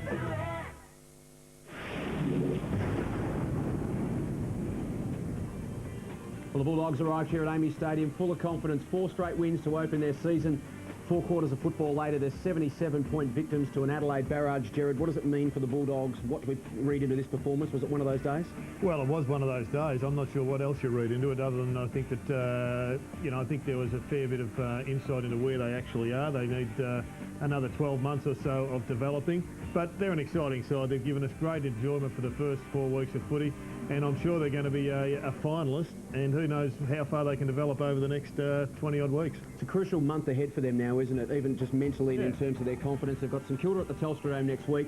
They're back here against Port Adelaide in 2 weeks' time. Sydney at the SCG, Collingwood at the MCG. A challenging month of footy ahead for the Dogs. Well, it is, but they're all challenging. I mean, you've got to put in the light that the Crows were actually beaten here 2 weeks ago by the Eagles. So it's going to be one of those years. You can look like a mug 1 week and 4 weeks later you can be premiership favourites. So let's hope that the Bulldogs can rebound. But I reckon there's one thing that's absolutely certain. Rodney Eade will be down there. Bring your runners, boys. We've got a big week of training ahead. We'll put our runners on as well. Time for us to scoot. That's it from Amy Stadium. On behalf of Gerard Healy, Wayne Schwass, Richard Osborne, the entire production team, good afternoon from Amy Stadium.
The 2006 Toyota AFL Premiership season, proudly brought to you by our broadcast partners.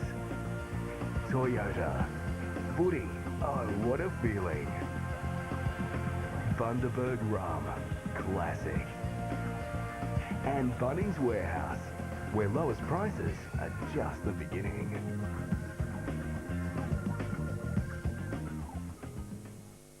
Let 10 News keep you up to speed. More comprehensive than any other network. At 6, before your day begins. Real news when you need to know it. Our morning and weekend bulletins bring you the news as it happens. We investigate the big political issues. 10's Hour of News at 5 means more stories from all points of view. The latest news and sporting results. Guaranteed. More time, more news. 10 News. The 2006 Toyota AFL Premiership season. Proudly brought to you by our broadcast partners.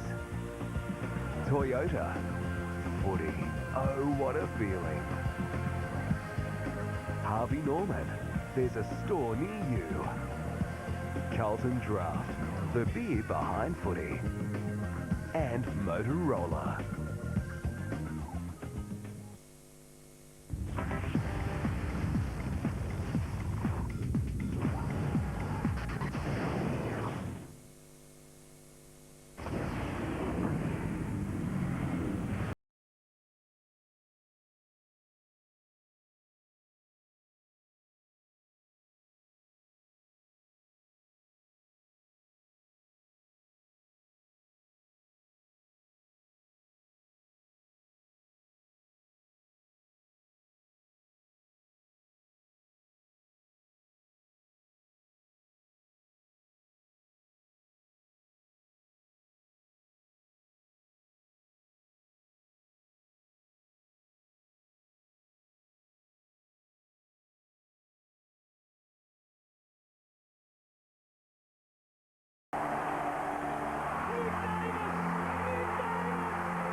It was a moment Geelong cannot forget. Won't forget. Those fateful seconds have been replayed time and again. Over and over. Through summer's slog. Simmering beneath every session. With one thing in mind. Redemption. That opportunity has now arrived. Back in Sydney, against familiar Swans. Geelong can now bury those demons, overcome those nightmares, and make right what was a horrible, unforgettable, heartbreaking wrong.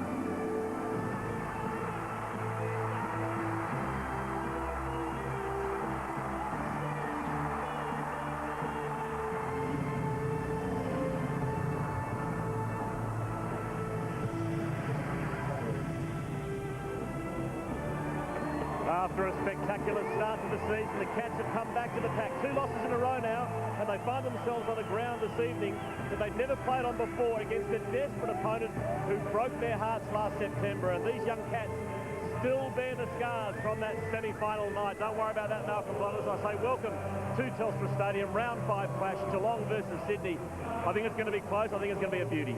Look, it should be, Stephen. All form indicates that. They've both started off okay, but both need to win badly now. Well, the big talking point all week has been the condition of this Telstra Stadium surface. They have put 1,450 metres of turf on this ground the last few days. There's been a lot of controversy, but we've walked it. We reckon that they've done a terrific job. It looks okay. I guess the proof is in the when they start playing, but it looks good. It absolutely does. There's Jill Lindsay. We spoke to her in the hotel. She's pretty confident it's okay. We went with the umpires and had a bounce of the ball, Stephen, and it seemed okay, didn't it? It's a bit spongy, but there's no ridges or anything, is there? No, what you're going to have to do is like that. You're going to have to really throw the ball into the ground to bounce it back. So all the players should have tested that in the warm-up. So let's keep our fingers crossed, but I've got to say the ground staff here look like they've done a terrific job over the last couple of days. Okay, the Cats are coming out, and the big inclusion, and boy, did they miss in the last couple of weeks through suspension, that man, Matthew Scarlett. He's a young champ, isn't he? He's developed this game over the years. 2 games, they've lost them both. Yeah, look, I think he's the key to Geelong in their back line. He seems to orchestrate it very well. Otten's going to play a very important role in the ruck, of course, and their Milburn, their swingman. And Kelly, it's about due for a real good one too, I'd reckon. Well, let's have a look at the Cats team, and well, there's some important roles to be played tonight. I read in the paper last couple of days, I'm actually surprised how much they're still hurting Geelong about last year's semi-final. Yeah, they hurt those close finals losses, there's no doubt about that. As we look at the Geelong team, and there he is, Scarlett, into the background, and Milburn can go either way. Hunt, Egan and Rook, I mean, it's not an old line at all, is it? But Egan's been good for him, Stephen. He has. Now, big night for Oddens, I reckon. Yes, certainly a big night. He's going to have to carry the ruck. The other one is Chapman's a really good player. Gardner back in. Got to kick some goals. Yeah. I wonder if Mooney will play up forward. He's always dangerous and always seems to kick a goal. So that is the Geelong lineup as we now have a look at the Sydney Swans coming out. And, well, they're probably even more desperate than Geelong tonight because the Swans have only won the one game. They have, but I thought their form was okay against the Demons last week, Stephen, and there are some signs. You'd have to say that it's their ground. They've won their last 6 games here, so you'd have to be pretty impressed with that. And the first time Geelong are playing here, so I think the Swans tonight probably should start slight favourites. And we'll take a look at the Sydney Swans lineup. And, well, the big in, I guess, is Williams. I know he's a veteran now and he doesn't play a lot of time on the ground, but he's always a valuable inclusion. He is. Davis, of course, who we're missing. The nuisance for Geelong from last year. Jolly's got a big job in ruck, hasn't he? An absolute... the Jolly-Ottens clash is vital. And if we look at Barry, started off slowly, coming good. Roberts Thompson is an improved player. We know he's a premiership player now, but he is holding down that key centre-half back position. Kirk, what have you made of his form so far? No, I think he's just going. He appears to be getting just that fraction better. And O'Loughlin needs to lift. He started off with the season all right, but he's been quiet the last couple of weeks. Yeah, I think Hall and O'Loughlin probably need 8 or 9 goals between them for Sydney to actually win this.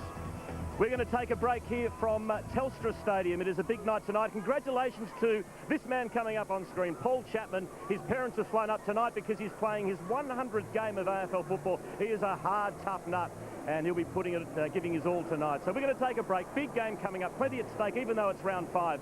It is the Swans up against the Cats. All the action after the break.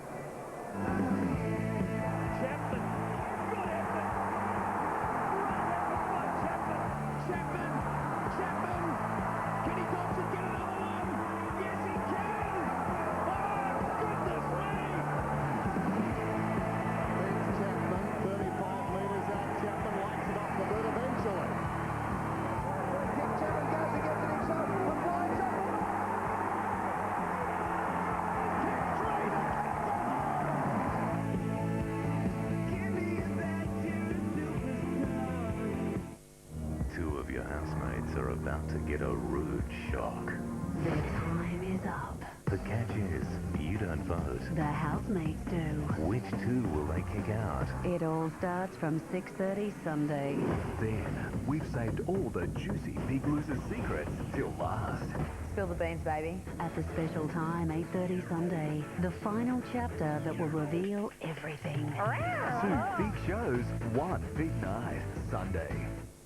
You'd have to go a long way to find anything more delicious than a Red Rooster strip sub. So we went all the way to Thailand. Sweet chili and lime combos, just $6.95. Taste the world at Red Rooster. Now every Aussie can have a mobile phone that works no matter where they are in Australia. In town, in the out-of-range outback, or up to 500 nautical miles offshore. With Global Star's Mobile Everywhere, you get 2 phones in one, CDMA and satellite, with satellite calls from just 30 cents per 30 seconds. That's right, just 30 cents per 30 seconds. So get on the line to Global Star. Get mobile everywhere. Get mobile everywhere. Hey boys, wish shaving could be a more stimulating experience? Your wish is granted. New Chic Quattro Energy. AFL is back on 10 in 2006. Harvey Norman brings the stadium to your home. Get front row seats for today's big game on 10 with this incredible widescreen experience. Get yourself into the thrilling live atmosphere of Panasonic's widescreen plasma TVs and home theater systems. Grab a winning deal today from Harvey Norman. AFL on 10. Seriously.